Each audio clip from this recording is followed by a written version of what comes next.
내가 평생 피땀 흘려 키운 가족이 결국 날 짐짝 취급할 줄은 꿈에도 몰랐어. 내 인생 끝자락에서 깨달았어. 가족보다 혼자가 훨씬 달콤한 천국이라는 걸. 가족은 마지막 순간까지 내 편일 거라 믿습니다. 그러나 현실은 그 믿음을 잔인하게 무너뜨립니다. 평생 바친 희생은 당연한 의무로 변하고 은혜는 잊히고 남는 건 갈등과 배신뿐입니다. 형제는 돈 앞에서 원수가 되고 자식은 부모를 지갑으로 여기며 배우자는 평생의 동반자가 아니라 끝없는 갈등의 불씨가 됩니다. 그 속에서 매일 상처받고 피곤해 절어 살 바엔 차라리 혼자가 낫습니다. 혼자의 고요는 배신의 고통보다 훨씬 달콤합니다. 그래서 오늘 가족보다 혼자가 더 편한 이유 6가지를 파헤쳐 드리겠습니다. 구독, 좋아요, 알림 설정 누르시면 시작하겠습니다. 아울러 주변의 소중한 분들에게 많은 공유 부탁드립니다. 평생 챙긴 가족보다 혼자가 더 편한 첫 번째 이유는 가족보다 혼자가 천국이기 때문입니다. 피부치라는 이름으로 묶여 있어도 현실은 지옥 같습니다. 형제는 돈 문제로 등을 돌리고 자식은 부모를 짐처럼 떠넘기며 배우자는 평생의 동반자가 아니라 끝없는 갈등의 불씨가 되곤 합니다. 웃음소리가 흘러야 할 집이 고함과 불평으로 메워지고 밥상은 따뜻한 식탁이 아니라 원망과 불신의 전쟁터로 바뀝니다. 그 속에서 살아가는 건 숨막히는 감옥과 다름없습니다. 하지만 혼자라면 다릅니다. 누가 뭐라 간섭하지도 않고 눈치를 보지 않아도 되며 오롯이 나만의 세상에서 고요와 자유를 누릴 수 있습니다. 가족이라는 울타리 안에서 매일 피곤하게 사느니 혼자가 주는 평화가 훨씬 더 달콤한 천국입니다. 전북 전주에서 살던 김순자 씨는 평생을 가족을 위해 희생했습니다. 남편이 병을 얻어 일하지 못하면서 그녀는 공장에 나가 새벽부터 밤까지 일했고 모은 돈은 모조리 자식들에게 들어갔습니다. 등록금, 결혼자금, 심지어 집 전세금까지. 그녀는 늘 내 자식 잘 되는 게 내 행복이다라며 스스로를 위로했습니다. 그러나 세월은 잔혹했습니다. 결혼한 아들들은 어머니를 찾지 않았고 딸은 시댁 눈치에 연락조차 뜸했습니다. 남편은 병세가 깊어질수록 짜증과 화풀이로 그녀를 괴롭혔습니다. 결국 집안은 지옥 같은 전쟁터가 되었고 순자 씨는 매일같이 눈물을 삼켰습니다. 결정적인 사건은 남편이 세상을 떠난 직후 벌어졌습니다. 장례가 끝나기도 전에 아들들은 집 문제를 두고 서로 싸웠습니다. 큰아들은 내가 아버지 병원비를 많이 냈으니 집은 내 몫이다라며 고함을 쳤고 둘째는 엄마랑 내가 같이 살았으니 당연히 우리 집이다라며 맞섰습니다. 딸은 나도 권리가 있다며 변호사까지 불렀습니다. 그 자리에서 순자 씨는 무너졌습니다. 자신이 평생 지켜온 가정이 순식간에 전쟁터가 되어버린 것입니다. 그녀는 모든 걸 내려놓고 홀로 살기로 결심했습니다. 작은 원룸을 얻어 나와 처음으로 자신의 이름으로 된 집을 가졌습니다.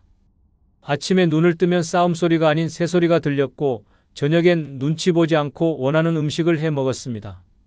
혼자서 차를 끓여 마시며 TV를 보던 순간 그녀는 속으로 중얼거렸습니다. 이게 천국이지, 가족 속에서 살던 그 지옥보다 100번은 낫다. 시간이 흐르자 그녀의 얼굴에는 평온이 깃들었습니다. 더 이상 누구의 원망도 듣지 않았고 누구의 다툼에도 휘말리지 않았습니다. 자식들이 가끔 찾아와도 이제는 눈치 보지 않고 단호하게 말했습니다. 내 삶은 내 거다. 너희 문제는 너희가 해결해라. 이 말 뒤에는 두려움이 아니라 자유가 있었습니다. 순자 씨는 요즘 주변 사람들에게 이렇게 말합니다. 가족이라는 울타리 속에서 매일 피눈물 흘리며 사는 건 지옥입니다. 혼자 사는 게 외로운 게 아니라 오히려 천국입니다. 그녀의 고백은 단순한 경험이 아니라 우리 모두에게 던지는 냉혹한 진실입니다. 기대가 많을수록 상처는 깊어지고 얽힌 인연이 많을수록 갈등은 커집니다. 그러나 혼자는 다릅니다. 고요 속에서 누리는 자유, 그것이야말로 노년을 천국으로 바꿔주는 진짜 열쇠입니다. 평생 챙긴 가족보다 혼자가 더 편한 두 번째 이유는 내 집을 가족에게 뺏기지 않아도 되기 때문입니다. 노년의 가장 큰 자산은 집입니다. 그러나 이 집이야말로 가장 가까운 가족에 의해 무너질 수 있는 가장 큰 덫입니다. 자식은 부모 집을 당연히 자기 것이라 여기며 팔라고 압박하고 형제는 상속을 두고 원수가 됩니다. 며느리와 사위는 은근한 눈빛으로 집을 탐내고 심지어 배우자조차 자기 명의로 돌리자며 갈등을 불러옵니다. 그렇게 집 한 채는 사랑과 의리의 상징이 아니라 불화와 탐욕의 불씨로 변합니다. 내 이름으로 평생 지켜온 안식처가 하루아침에 남의 손에 넘어가고 그 과정에서 가족은 피도 눈물도 없는 적이 되어버립니다. 그러나 혼자라면 다릅니다. 집을 빼앗기지 않으니 불안에 떨 필요도 없고 내 공간에서 오롯이 자유를 누릴 수 있습니다. 집은 내 천국이 되고 고요한 성벽이 되어줍니다. 서울 은평구에 살던 정희자 씨는 평생 남편과 함께 모은 돈으로 작은 아파트를 마련했습니다. 그녀의 소원은 늙어가며 이 집에서 평온하게 사는 것이었습니다. 하지만 남편이 세상을 떠난 뒤부터 자식들이 본색을 드러냈습니다. 큰아들은 엄마, 집을 팔아서 우리랑 같이 삽시다라며 설득했고, 둘째는 어차피 상속은 우리 몫인데 지금 파는 게 낫다라며 압박했습니다. 정 씨가 거절하자 자식들은 서로 싸우기 시작했습니다. 집을 팔아 나누자는 쪽과 집을 차지하자는 쪽이 충돌하며 결국 그녀를 사이에 두고 고함이 오갔습니다. 결정적인 순간은 큰아들이 엄마, 솔직히 이 집은 우리거나 다름없잖아요 라고 말했을 때였습니다. 그 말은 정 씨의 심장을 산산조각 냈습니다. 평생 지켜온 집이 더 이상 안식처가 아닌 탐욕의 전쟁터가 된 것입니다. 이후 자식들은 노골적으로 변호사를 찾아다니며 상속 이야기를 꺼냈고 정 씨는 매일 밤 눈물을 삼켜야 했습니다. 하지만 그녀는 결국 결단을 내렸습니다. 아파트를 팔아버리고 작은 원룸 전세로 옮겨간 것입니다. 자식들에게 단 한 푼도 나눠주지 않고 그 돈으로 자신의 노후를 위해 연금을 들고 생활비를 마련했습니다. 처음에는 집을 잃은 듯 허탈했지만 시간이 지나자 마음은 오히려 가벼워졌습니다. 더 이상 자식들의 탐욕스러운 눈빛을 보지 않아도 되었고 내 집을 지키기 위해 전쟁을 벌일 필요도 없었습니다. 아침에 눈을 뜨면 내 공간이 오롯이 내 것이라는 사실이 위로가 되었습니다. 정 씨는 주변 사람들에게 이렇게 말합니다. 가족에게 내 집을 지키느라 매일 가슴이 무너졌습니다. 하지만 혼자가 되니 집은 비로소 진짜 내 집이 되었어요. 이제 누구도 빼앗아갈 수 없으니 이 고요가 천국입니다. 그녀의 고백은 우리에게 뼈아픈 경고를 던집니다. 가족이라는 이름으로 가장 소중한 집을 빼앗기며 눈물 짓는 노년은 지옥입니다. 그러나 혼자라면 그 집은 오롯이 내 성이며 누구도 침범할 수 없는 자유의 공간입니다. 이것이야말로 평생 가족보다 혼자가 더 편한 진짜 이유입니다. 평생 챙긴 가족보다 혼자가 더 편한 세 번째 이유는 가족 때문에 죽을 때까지 일하지 않아도 되기 때문입니다. 가족이라는 이름은 사랑과 희생으로 포장되지만 현실은 부모의 노동을 끝없는 착취로 만드는 족쇄가 되기도 합니다. 자식은 부모의 땀을 당연한 의무처럼 받아들이고 배우자는 가족을 위해라는 말로 더 많은 희생을 요구합니다. 결국 나이 들어 허리가 휘어도 손이 떨려도 여전히 일터로 내몰리며 엄마, 아빠니까 당연히 해야 한다는 잔인한 굴레 속에 갇힙니다. 평생을 바쳐 일했는데도 죽을 때까지 돈을 벌어야 하는 비극적 현실은 가족 때문에 더 심화됩니다. 그러나 혼자라면 다릅니다. 누구의 빚을 대신 갚을 필요도 없고 누구의 생활비를 짊어질 의무도 없습니다. 오직 내 힘으로 내 삶을 지탱하면 되니 노동의 굴레에서 벗어나 비로소 숨을 쉴 수 있습니다. 부산에서 작은 식당을 운영하던 강정희 씨는 평생을 가족을 위해 살았습니다. 새벽마다 시장에서 장을 보고 밤늦게까지 불 앞에서 일하며 모은 돈은 모두 자식들에게 흘러갔습니다.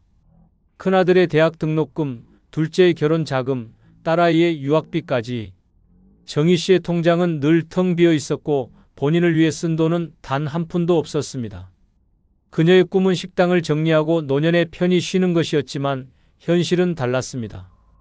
아들이 사업에 실패하자 엄마, 마지막으로 한 번만 도와달라며 손을 내밀었고 딸은 해외에서 힘들다며 생활비를 요구했습니다.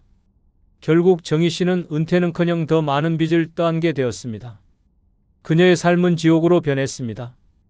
허리가 끊어질 듯 아파도 가게 문을 닫을 수 없었고 손목이 퉁퉁 붓는 날에도 주방에 서야 했습니다. 죽을 때까지 일해야 내 가족이 산다는 생각에 눈물로 새벽을 맞이했습니다. 어느 날 고객 앞에서 손목에 힘이 풀려 접시를 떨어뜨렸고 그 자리에서 주저앉아 오열했습니다. 그 순간 깨달았습니다. 나는 내 인생이 아니라 가족의 노예로 살았구나. 결국 정희 씨는 결단을 내렸습니다. 식당을 정리하고 작은 원룸으로 홀로 들어갔습니다.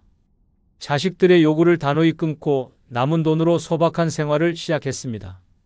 혼자가 되니 하루벌이가 적어도 마음은 편했습니다. 새벽에 억지로 장을 보러 갈 필요도 없었고 누군가의 빚을 갚느라 피눈물 흘릴 일도 사라졌습니다. 아침에 눈을 뜨면 작은 창문 너머로 들어오는 햇살이 축복처럼 느껴졌습니다. 혼자의 삶은 궁핍해도 자유로웠고 고단해도 해방이었습니다. 정희 씨는 지금도 말합니다. 가족 때문에 죽을 때까지 일해야 한다는 건 감옥이었어요. 혼자가 되고 나니 비로소 내 노동이 멈췄습니다. 늦게 깨달았지만 이제라도 내 인생은 내 겁니다. 이 고백은 우리 모두에게 잔혹한 경고를 던집니다. 가족이라는 이름 아래 평생 노동에 묶여 죽을 때까지 일하는 삶은 더 이상 희생이 아니라 자멸입니다. 그러나 혼자라면 다릅니다. 끝없는 요구와 책임에서 벗어나 스스로 선택한 일만 하며 살아갈 수 있습니다. 이것이야말로 노년을 천국으로 바꾸는 해방의 진실입니다. 평생 챙긴 가족보다 혼자가 더 편한 네 번째 이유는 늙어 가족에게 상처받느니 혼자가 낫기 때문입니다. 젊을 땐 가족이 전부라 믿고 내 모든 것을 내어주며 살아갑니다. 자식 잘 되라고, 형제 도와주겠다고, 배우자 챙기겠다고 평생 희생합니다. 그러나 세월은 무자비합니다. 나이 들어 힘이 빠지고 돈줄이 마르면 그 가족이 내 곁에 칼처럼 서게 됩니다. 따뜻한 말보다 날카로운 비난이 먼저이고 효도 대신 무관심이 돌아옵니다. 그 순간 깨닫습니다. 낯선 사람의 무관심보다 더 잔혹한 건 가족의 차가운 뒷모습이라는 사실입니다. 상처는 남보다 가족에게 받을 때 더 깊고 더 오래 썩어갑니다. 그래서 차라리 혼자가 낫습니다. 기대가 없으니 배신도 없고 상처받을 일도 사라지기 때문입니다. 경기도 수원에 살던 이명자 씨는 평생을 자식에게 바쳤습니다. 시장에서 장사하며 비 오는 날에도 명절에도 하루도 쉬지 않고 일했습니다. 그렇게 모은 돈으로 아들을 대학에 보내고 딸의 결혼 자금도 챙겼습니다. 그러나 남편이 세상을 떠나고 몸이 약해지자 상황은 달라졌습니다. 아들은 어머니를 귀찮은 짐처럼 여겼고 딸은 엄마, 나도 살기 힘들다며 연락을 끊었습니다. 명자 씨가 병원에 실려갔을 때조차 자식은 찾아오지 않았습니다. 오히려 퇴원 후 집에 돌아오니 아들은 대뜸 말했습니다. 엄마 집 팔면 요양원에 들어가시죠. 우리가 돌볼 시간 없어요. 그 말은 칼날이 되어 그녀의 가슴을 찢었습니다. 결정적인 사건은 명자 씨가 손주 돌봄을 거절했을 때 일어났습니다. 몸이 아프다며 나도 좀 쉬고 싶다고 했더니 딸이 냉정하게 말했습니다. 엄마가 우리 안 도와주면 앞으로 자주 뵙기 힘들 것 같아요. 그 말은 피보다 진한 가족의 연이 얼마나 가볍게 끊어지는지를 보여줬습니다. 그날 밤 명자 씨는 이불 속에서 목 놓아 울며 스스로를 탓했습니다. 내가 뭘 잘못했길래 평생 바친 가족에게 이렇게 버림받나? 하지만 그녀는 결국 결단을 내렸습니다. 자식에게 더 이상 기대지 않고 혼자 살기로 한 것입니다. 작은 원룸으로 이사해 아침마다 스스로 차를 끓여 마셨습니다. 누군가에게 상처받을 두려움이 사라지자 마음은 오히려 편안해졌습니다. 조용한 방 안에서 책을 읽고 작은 텃밭에서 채소를 키우며 하루를 채워갔습니다. 혼자라는 외로움보다 가족에게서 받은 상처의 고통이 훨씬 더 잔혹했기에 그 고요가 천국처럼 느껴졌습니다. 명자 씨는 지금도 주변에 말합니다. 남한테 무시당하는 건 견딜 수 있어도 자식과 가족에게 상처받는 건 죽을 만큼 아픕니다. 차라리 혼자가 훨씬 낫습니다. 이 고백은 우리 모두에게 뼈아픈 진실을 일깨워줍니다. 가장 믿었던 가족에게서 받는 상처가 가장 큰 독이 됩니다. 그러나 혼자라면 그 독을 삼키지 않아도 됩니다. 마음을 갉아먹는 배신 대신 고요한 평화를 누릴 수 있습니다. 그래서 결국 깨닫게 됩니다. 가족에게 상처받느니 혼자가 훨씬 더 편하고 안전하다는 잔혹한 진실을 말입니다. 평생 챙긴 가족보다 혼자가 더 편한 다섯 번째 이유는 얼마 남지 않은 짧은 인생, 오로지 내 행복에만 집중할 수 있기 때문입니다. 노년의 가장 큰 비극은 시간이 얼마 남지 않았다는 사실을 알면서도 여전히 가족의 문제에 끌려다니며 내 삶을 소모하는 것입니다. 자식은 부모의 인생을 지원금으로만 바라보고 형제는 끝까지 비교와 갈등으로 마음을 찢습니다. 배우자마저 무거운 짐처럼 남아있으면 마지막 순간조차 내 행복은 사라집니다. 결국 남은 세월을 고통 속에서 허비하며 내가 왜 내 인생을 살지 못했을까라는 후회를 안고 눈을 감게 됩니다. 하지만 혼자라면 다릅니다.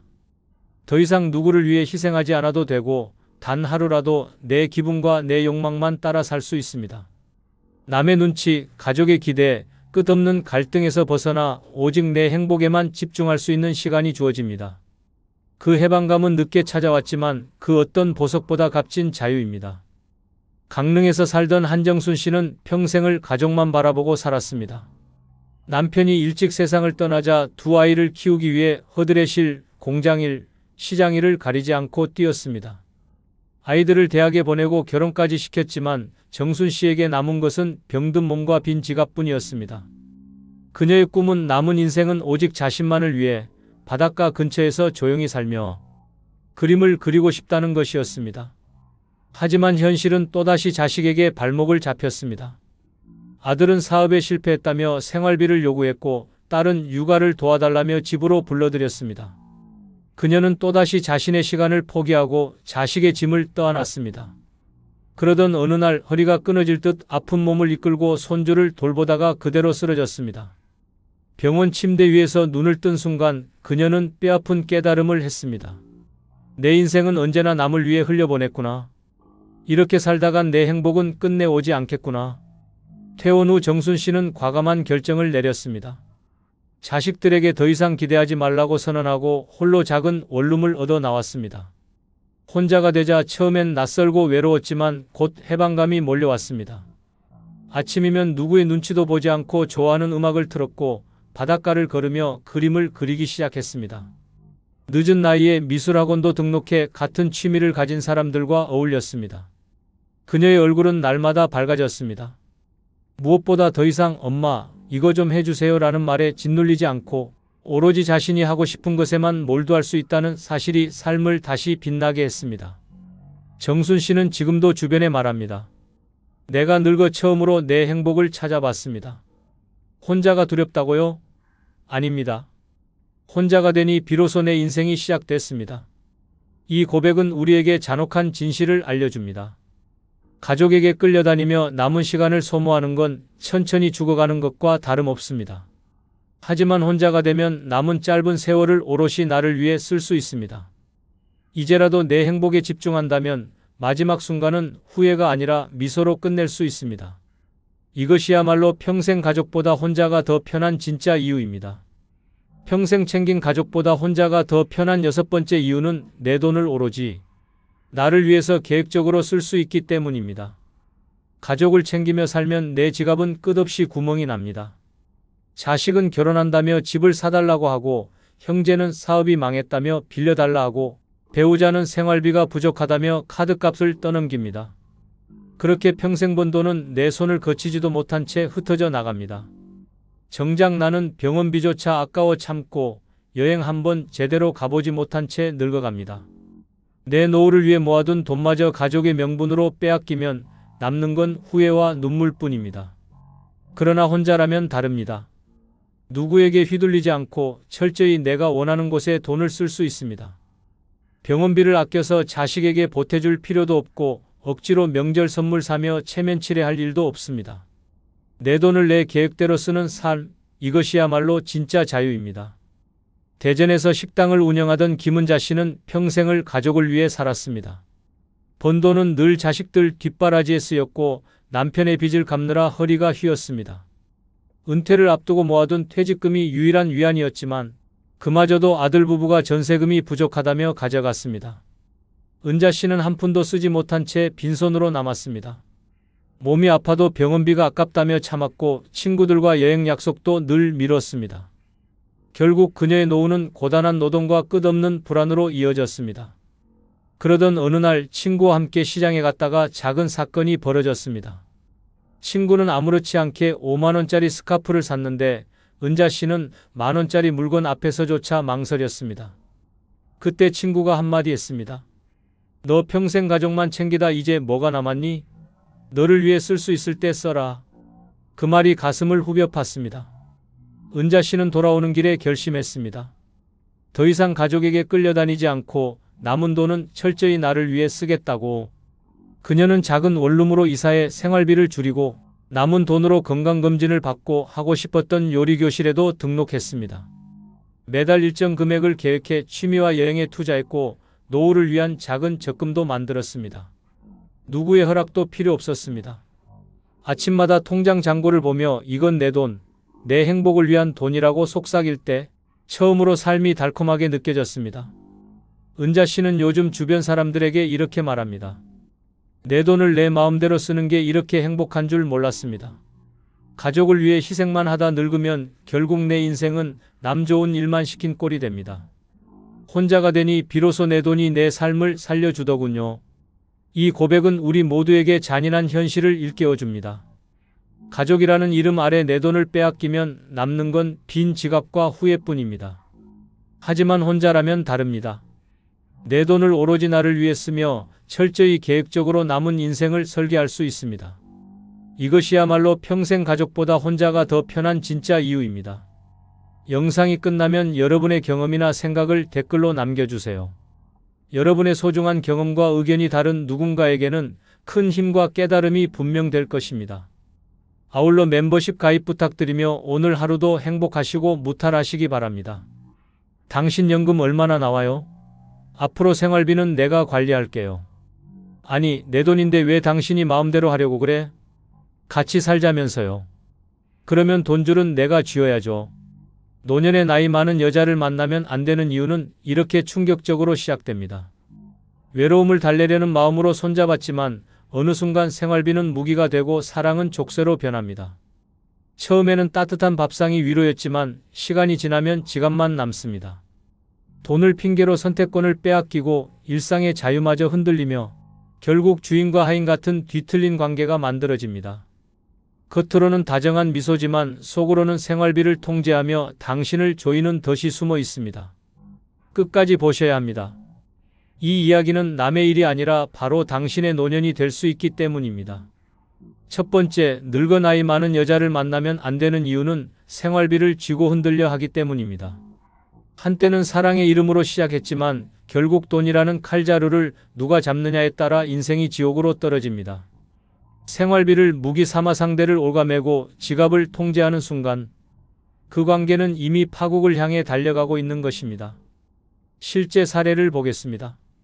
서울에 사는 70세 정영철 씨는 64세 여성과 재혼을 했습니다. 처음에는 외롭지 않다는 사실만으로도 행복했습니다. 밥상이 따뜻했고 대화가 이어졌고 혼자일 때 느끼던 고독이 사라지는 듯 보였습니다. 그러나 불과 반년이 지나자 상황은 달라졌습니다. 여성이 생활비를 요구하기 시작했습니다. 당신 연금에서 최소 250만 원은 나한테 줘야 살림이 돌아가요. 그때부터 정 씨의 삶은 꼬여버렸습니다. 손주에게 용돈 한 푼 주는 것도 허락을 받아야 했고 친구와 고기 한 끼 먹는 것조차 돈 낭비라는 소리를 들어야 했습니다. 매달 통장에 들어오는 돈은 정 씨의 것이 아니라 그녀의 권력이 되었고 정 씨는 집안에서 주인공이 아닌 손님으로 전락했습니다. 비슷한 일은 부산에 사는 72세 박문호 씨에게도 벌어졌습니다. 아내와 사별한 뒤 혼자 지내던 그에게 다가온 여성은 다정했습니다. 처음엔 내가 다시 웃을 수 있구나라는 희망을 줬습니다. 하지만 결혼식을 올리고 나니 태도가 달라졌습니다. 앞으로 생활비는 내가 관리할게요. 당신은 용돈만 쓰면 돼요. 라는 말로 시작된 지배는 점점 심각해졌습니다. 친구들과 여행 가겠다고 하면 쓸데없는 돈 쓰지 마라. 옷 한 벌 사려고 하면 집에 옷이 얼마나 많은데 또 사냐. 병원 진료까지도 그 돈이면 차라리 집 수리하는 게 낫다. 며 막았습니다. 결국 박 씨는 자기 인생인데도 자기 돈인데도 단 한 푼 마음대로 쓰지 못하는 신세가 되었습니다. 사랑을 찾았다고 믿었던 그는 어느 순간 돈줄로만 취급받는 존재가 되었던 것입니다. 이 두 사례는 결코 특별한 이야기가 아닙니다. 수많은 노년 남성들이 같은 함정에 빠지고 있습니다. 생활비를 무기화한 상대는 마치 보이지 않는 쇠사슬처럼 남자의 자유를 옭아맵니다.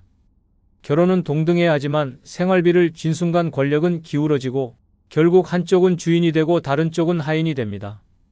이 비극적인 관계 속에서 사랑은 사라지고 잔소리와 불신만이 가득해집니다. 맹자는 말했습니다. 부는 사람을 교만하게 만들고 빈곤은 사람을 비굴하게 만든다. 노년의 사랑에서 돈은 단순한 생활비가 아닙니다. 그것은 지배와 굴종을 나누는 칼입니다. 늙어서 나이 많은 여자를 만났을 때 그녀가 생활비를 쥐고 흔들려 하기 시작한다면 그 순간부터 당신의 노년은 송두리째 무너집니다. 자유를 잃고 존엄을 잃고 결국 남은 것은 돈 앞에서 무력해진 비참한 삶뿐입니다. 사랑은 돈이 아니라 마음으로 지켜져야 합니다. 하지만 노년의 현실은 돈 때문에 무너지는 경우가 훨씬 더 많습니다. 늙어 나이 많은 여자를 만날 때 가장 무서운 것은 외모나 성격이 아니라 생활비를 무기 삼아 내 인생을 흔드는 손길입니다. 그것은 곧 당신의 노년을 지옥으로 끌고 가는 시작이기 때문입니다. 두 번째, 늙어 나이 많은 여자를 만나면 안 되는 이유는 나이를 무기로 존중만 요구하기 때문입니다. 처음엔 경험 많고 인생을 아는 사람 같아 보이지만 시간이 흐를수록 그 나이가 칼처럼 휘둘러집니다. 내가 너보다 더 살아봤다. 내 말이 맞아. 라는 말이 일상이 되고 사랑이 아닌 복종을 요구하기 시작합니다. 존중은 서로 주고받아야 하지만 일방적으로 받아야 한다고 우기는 순간 그 관계는 지옥의 문을 열게 됩니다. 실제 사례를 보겠습니다. 충남 천안에 사는 69세 이광수 씨는 아내와 사별한 뒤 67세 여성과 재혼했습니다. 처음에는 다정했습니다. 우리 나이엔 서로 의지하면서 살면 돼요. 라는 말에 마음이 끌렸고 혼자가 아니라는 안도감이 컸습니다. 하지만 결혼 생활이 길어지자 그녀는 조금씩 달라졌습니다. 밥상을 차리면서도 내가 당신보다 나이 많으니까 내가 하는 말엔 토 달지 마요. 대화 중에도 내가 살아온 세월이 얼만데 내가 뭘 알아. 결국 이광수 씨는 집안에서 언제나 고개를 숙여야만 했습니다. 작은 의견 하나 내는 것도 무시당하고 자존심은 매일 조금씩 무너져 갔습니다. 그는 나중에 술자리에서 이렇게 토로했습니다. 나는 아내가 아니라 상관을 모시고 사는 기분이야. 내 집인데도 숨이 막혀. 또 다른 사례는 경남 창원에 사는 72세 최영호 씨의 이야기입니다. 그는 65세 여성과 만나 1년 넘게 동거했습니다. 처음에는 잔소리도 사랑의 표현이라 생각했습니다. 하지만 점점 상황은 달라졌습니다. 친구들과 술 한잔 하려 하면 그 나이에 철도 없냐. 옷을 새로 사려 하면 나이 들었으면 검소해야지. 심지어 병원에서 진료를 받고 와서도 괜히 호들갑 떨지 말라. 며 핀잔을 줬습니다. 그녀의 입에서 가장 자주 나온 말은 내가 더 나이 많으니까 내 말이 법이야. 였습니다. 결국 최 씨는 사랑을 위해 시작한 만남이 존중이 아닌 굴종의 삶으로 변해버렸음을 깨달았습니다. 자유도 없고 목소리도 없고 그저 연하라는 이유로 매일 누군가의 발밑에 서 있어야 했던 것입니다. 이 사례들이 보여주는 건 단 하나입니다. 나이를 무기로 존중만 요구하는 관계는 사랑이 아닙니다. 그것은 지배입니다. 존중은 서로의 인격과 삶을 인정하며 주고받아야 하지만 일방적으로 강요되는 순간 존중이 아니라 억압이 됩니다. 남자는 여자의 나이에 눌려 점점 침묵하게 되고 스스로를 잃어버립니다. 처음엔 작은 양보 같아 보이지만 그게 쌓이고 쌓이면 결국 인생 전체가 무너집니다. 노자의 말 중에 이런 구절이 있습니다. 큰 그릇일수록 겸손해야 한다. 나이가 많다는 건 지혜를 나눌 자격이지 존중을 강요할 권리가 아닙니다. 그러나 노년에 나이 많은 여자를 잘못 만나면 그 나이는 지혜가 아니라 무기가 됩니다. 그 앞에서 당신은 매일 작아지고 결국 사랑이 아니라 복종을 강요당하는 신세가 되는 것입니다. 사랑은 나이와 상관없이 평등해야 합니다. 하지만 늙어서 나이 많은 여자를 만날 때 그 나이가 존중이라는 이름으로 칼날처럼 쓰인다면 그 순간부터 당신의 노년은 고통으로 가득 찰 것입니다. 존중은 요구하는 것이 아니라 쌓아가는 것임을 잊는 순간 관계는 이미 무너져 있습니다. 결국 남는 건 사랑이 아니라 상처뿐입니다.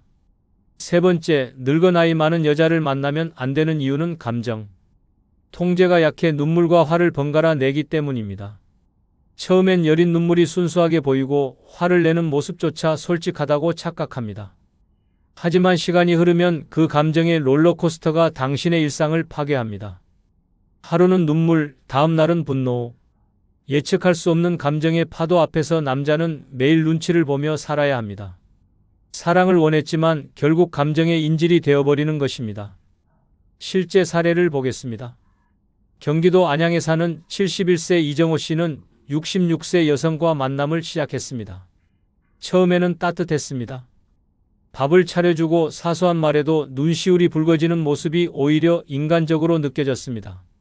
하지만 동거가 시작되자 문제는 드러났습니다. 친구와 늦게 들어오면 눈물부터 쏟았습니다. 나는 당신밖에 없는데 왜 나를 두고 다니냐. 다음 날은 태도가 달라졌습니다. 소리를 지르며 물건을 내던졌습니다. 이유는 단순했습니다. 전화를 늦게 받았다는 것, 식탁에 반찬을 남겼다는 것, 눈물과 분노가 번갈아 터지는 폭풍 속에서 이 씨는 매일 숨죽이며 살았습니다.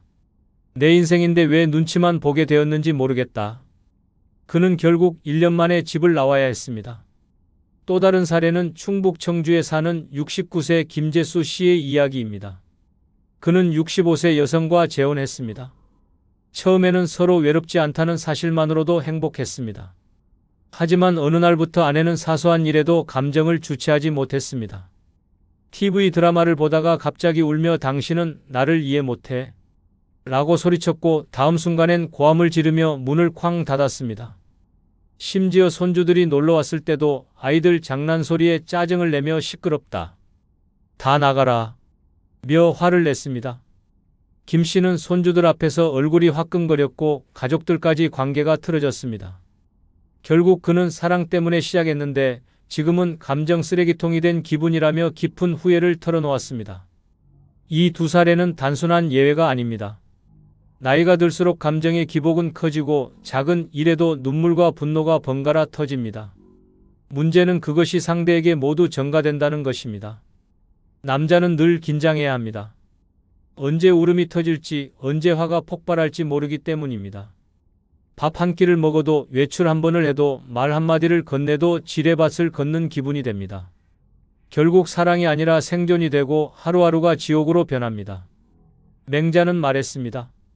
화를 다스리지 못하면 몸을 해치고 눈물을 다스리지 못하면 마음을 해친다. 노년의 감정을 조절하지 못하는 상대를 만나는 건 곧 평온해야 할 노년을 폭풍 속에 던지는 것과 같습니다. 남은 인생은 짧습니다. 그런데도 매일 눈물과 화에 끌려다니며 산다면 그것은 사랑이 아니라 형벌입니다. 사랑은 안정이어야 하고 노년의 만남은 평화로워야 합니다. 하지만 늙어 나이 많은 여자를 만날 때 감정 통제가 약해 눈물과 화를 번갈아 낸다면 그 순간부터 당신의 노년은 지옥의 문턱에 서게 되는 것입니다. 존중과 위로가 아닌 두려움과 피로만 남는 관계, 그것이 바로 당신이 피해야 할 치명적인 이유입니다. 네 번째, 늙어 나이 많은 여자를 만나면 안 되는 이유는 건강 문제를 핑계로 상대를 죄책감에 빠뜨리기 때문입니다. 처음에는 단순히 아프다는 말로 들립니다. 하지만 시간이 지날수록 그 아픔은 무기가 되고 남자는 매일 죄책감에 덫에 갇히게 됩니다. 내가 이렇게 아픈데 어떻게 혼자 두고 나가냐? 내 몸이 이래서 당신만 믿는다. 이 말 한마디는 남자의 발목을 붙잡는 쇠사슬이 됩니다. 결국 사랑이 아니라 의무감으로 얽매이게 되고 노년의 삶은 돌봄이라는 감옥으로 변합니다. 실제 사례를 보겠습니다. 대구에 사는 70세 김성훈 씨는 66세 여성과 재혼했습니다. 처음에는 따뜻했습니다. 혼자 밥 먹지 않아도 되고 저녁마다 함께 대화할 수 있다는 사실만으로도 행복했습니다. 그러나 결혼 몇 달 뒤 여성이 잦은 두통과 어지럼증을 호소하기 시작했습니다.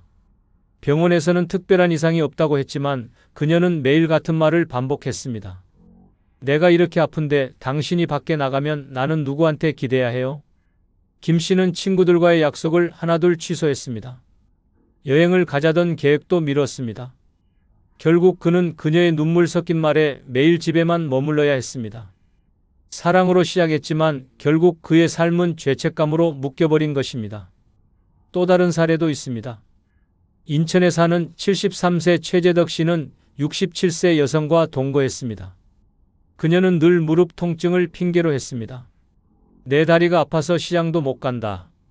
당신이 같이 가줘야 한다. 내 건강이 이래서 집안일은 못하니 당신이 알아서 해라. 최 씨는 처음엔 당연히 도와야 한다고 생각했습니다. 하지만 시간이 지나면서 깨달았습니다. 그녀의 통증은 필요할 때마다 나타났습니다. 혼자 하고 싶지 않은 일이 있으면 그때마다 무릎을 잡고 신음했습니다. 결국 장보기, 청소, 심지어 요리까지 모두 최 씨의 몫이 되었습니다. 조금이라도 불평하면 돌아오는 건 눈물과 원망이었습니다. 내가 이렇게 아픈데 당신이 어떻게 그럴 수 있어? 이 말은 칼이 되어 그의 마음을 찔렀습니다. 그는 나중에 술자리에서 울분을 터뜨렸습니다. 나는 남편이 아니라 간병인이고 그녀의 죄책감 장사에 당한 바보였다. 이 두 사례는 단순한 이야기가 아닙니다. 노년의 건강 문제는 누구에게나 있습니다. 하지만 그것을 진짜 고통이 아닌 핑계로 삼아 상대를 붙잡는 순간 그건 아픔이 아니라 권력입니다. 남자는 사랑 때문에 희생하는 게 아니라 죄책감 때문에 무너집니다. 자유를 잃고 관계 속에서 점점 지쳐갑니다. 결국 몸은 돌보는 사람인데 마음은 돌봄의 감옥에 갇힌 죄수처럼 살아가게 됩니다. 공자는 이렇게 말했습니다. 병든 몸은 고칠 수 있어도 병든 마음은 스스로를 해친다. 나이 많은 여자가 건강 문제를 무기로 삼는 순간 남자의 마음은 매일 무너집니다. 죄책감에 갇힌 삶은 사랑이 아니라 속박입니다. 노년에 필요한 건 서로의 평온이지 감정의 인질극이 아닙니다. 사랑은 서로 보듬고 의지하는 것이어야 합니다. 그러나 늙어 나이 많은 여자를 잘못 만나면 건강 문제를 무기로 삼아 당신의 남은 삶을 죄책감 속에 가둬버립니다. 그 순간부터 당신의 노년은 돌봄이 아니라 고통이 되고 사랑이 아니라 의무가 됩니다. 결국 남는 건 후회뿐입니다. 당신의 노년은 자유롭게 빛나야 할 시간이지 누군가의 눈물과 아픔에 매달려 죄책감 속에서 끝내야 할 시간이 아니기 때문입니다. 5번째, 늙어 나이 많은 여자를 만나면 안 되는 이유는 집안일을 무기로 권력을 잡으려 하기 때문입니다. 처음엔 사소한 부탁처럼 보입니다. 설거지 좀 도와줘요. 청소는 같이 해요. 하지만 시간이 지나면 그 부탁은 명령으로 바뀌고 집안일은 무기가 됩니다. 내가 다 해주니까 당신은 나 말 들어야 해요.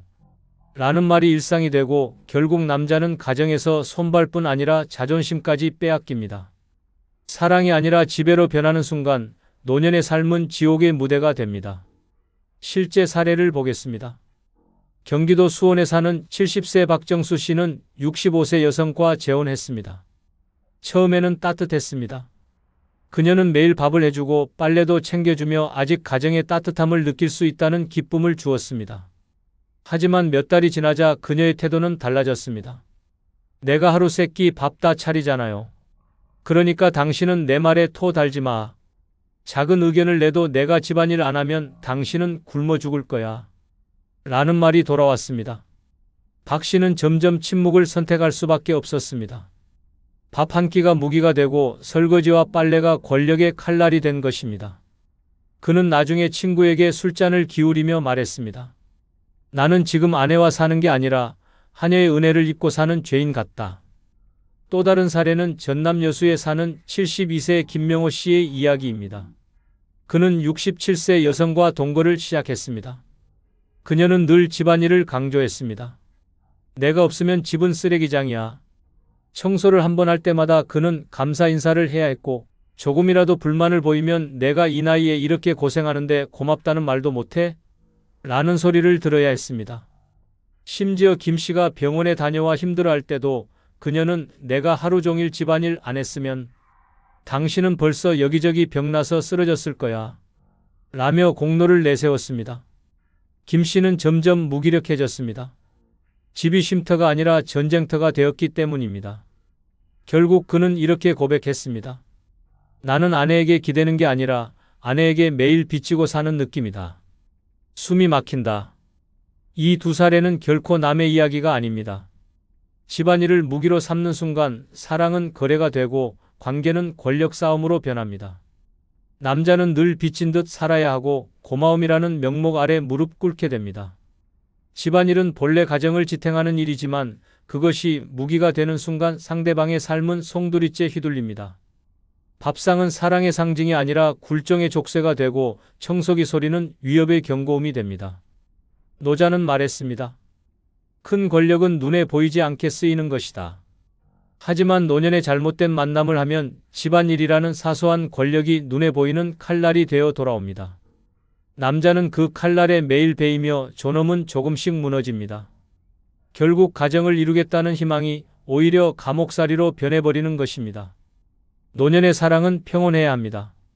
하지만 나이 많은 여자가 집안일을 무기로 권력을 잡으려 든다면 그 관계는 결코 행복으로 이어지지 않습니다. 매일 감사 인사를 강요받고 집안일을 빌미로 죄책감을 주입당하며 살아간다면 그것은 사랑이 아니라 지배입니다. 결국 남는 건 따뜻한 밥상이 아니라 차갑게 굳어버린 마음뿐입니다.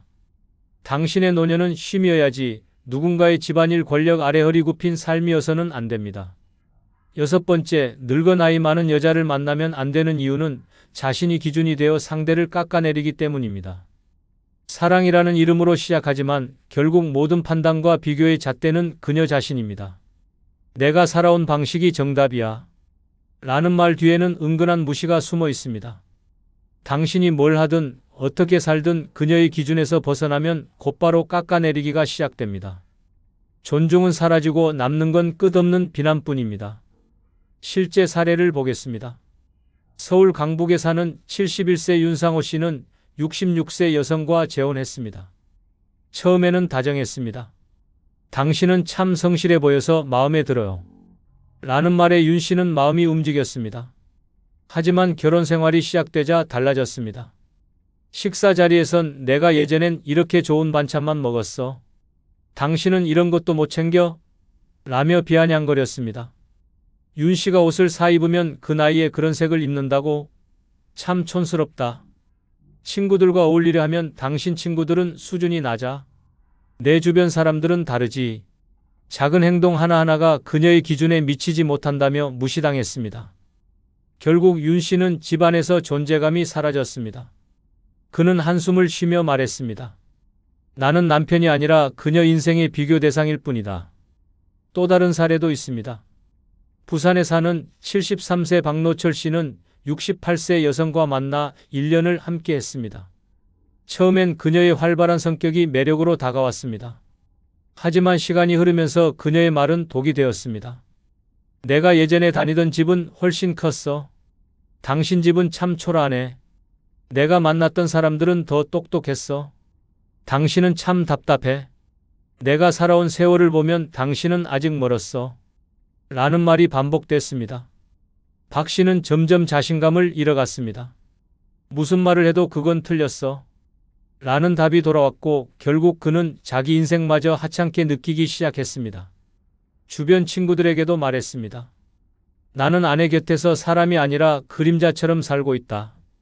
이 두 사례는 남의 일이 아닙니다. 나이가 많다는 이유로 스스로를 기준 삼는 순간 상대는 늘 부족한 사람으로 전락합니다. 집, 옷차림, 말투, 친구, 생활 습관까지 모든 게 그녀의 눈에는 흠으로 보입니다. 남자는 매일 평가당하며 서서히 자존심이 부서집니다. 사랑받으려 시작한 만남이 어느새 끊임없이 깎아내림을 견디는 시간이 되는 것입니다. 맹자는 말했습니다. 남을 낮추는 이는 스스로를 해친다.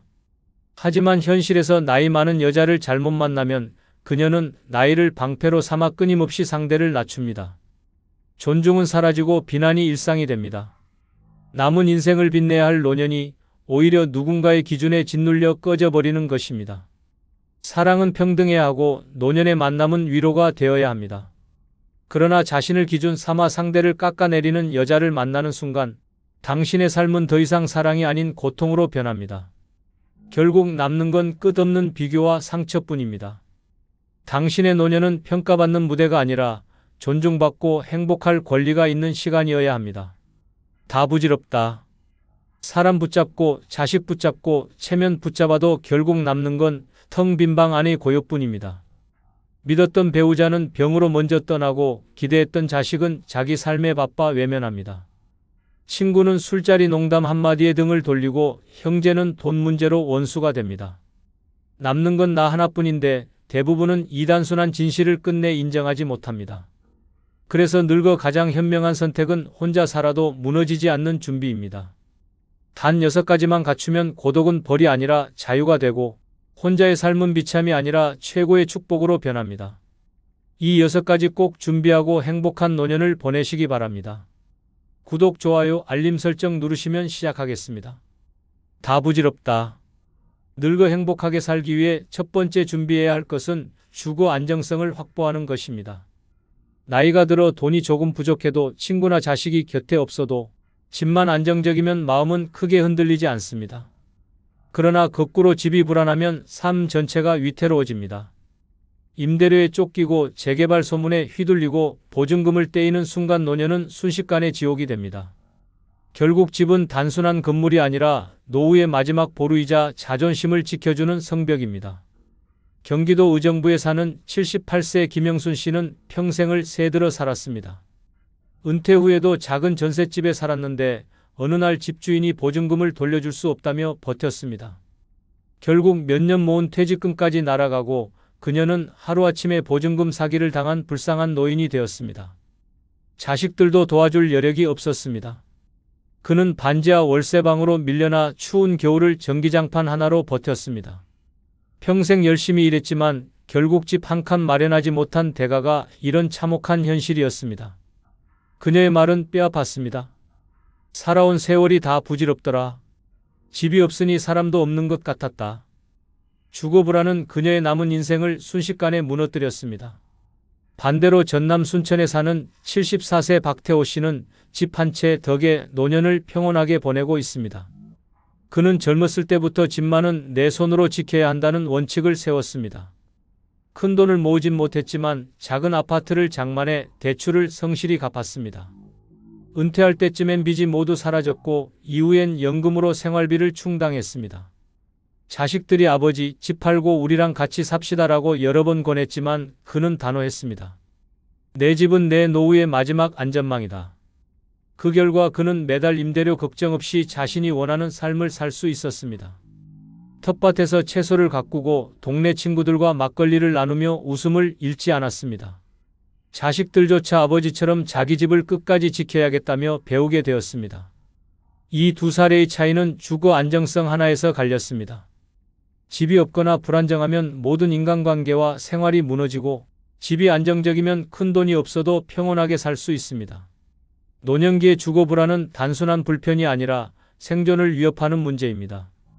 추위와 더위에 떨며 잠 못 드는 고통, 집을 옮길 때마다 따라오는 외로움과 피로는 결국 건강마저 갉아먹습니다. 다 부질없다. 결국 노년의 7번째 준비는 집을 안정적으로 확보하는 것입니다. 반드시 큰 아파트일 필요도 없고 화려한 주택일 필요도 없습니다. 다만 내 이름으로 된 작은 보금자리 하나가 있어야 합니다. 그것이 있어야 병이 들어도 돈이 조금 모자라도 남의 눈치를 보지 않고 살 수 있습니다. 주거 안정이 곧 마음의 안정이고 마음의 안정이 노년의 행복을 결정합니다. 지금 집이 있다면 지키고 없다면 작은 전세나 공공임대라도 반드시 확보해야 합니다. 그것이야말로 남은 인생을 흔들리지 않게 만드는 마지막 방패입니다. 다 부질없다. 늙어 행복하게 살기 위해 두 번째 준비해야 할 것은 내 몸 하나 스스로 돌볼 수 있는 자립 능력입니다. 노년의 가장 비참한 순간은 돈이 없을 때가 아니라 스스로 할 수 있는 일이 사라져 남의 손에 매달려야 할 때 찾아옵니다. 밥 한 숟가락도 남이 떠줘야 하고 화장실조차 혼자 못 가는 순간 자존심은 무너지고 삶의 의지도 함께 꺼집니다. 자식이 돌봐줄 거라 믿는 건 환상일 뿐입니다. 자식도 자기 살기 바쁘고 며느리와 사위의 손길은 오래가지 않습니다. 결국 마지막까지 나를 지켜주는 건 내가 내 몸을 다루는 힘, 곧 자립입니다. 경남 창원에 사는 80세 장인자 씨는 그 자립 능력을 잃은 뒤 삶이 어떻게 무너지는지 보여주는 사례입니다.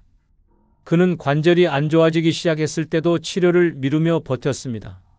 조금 아프면 참으면 되지 하며 운동도 포기했습니다. 그러다 결국 계단에서 넘어져 고관절이 부러졌습니다.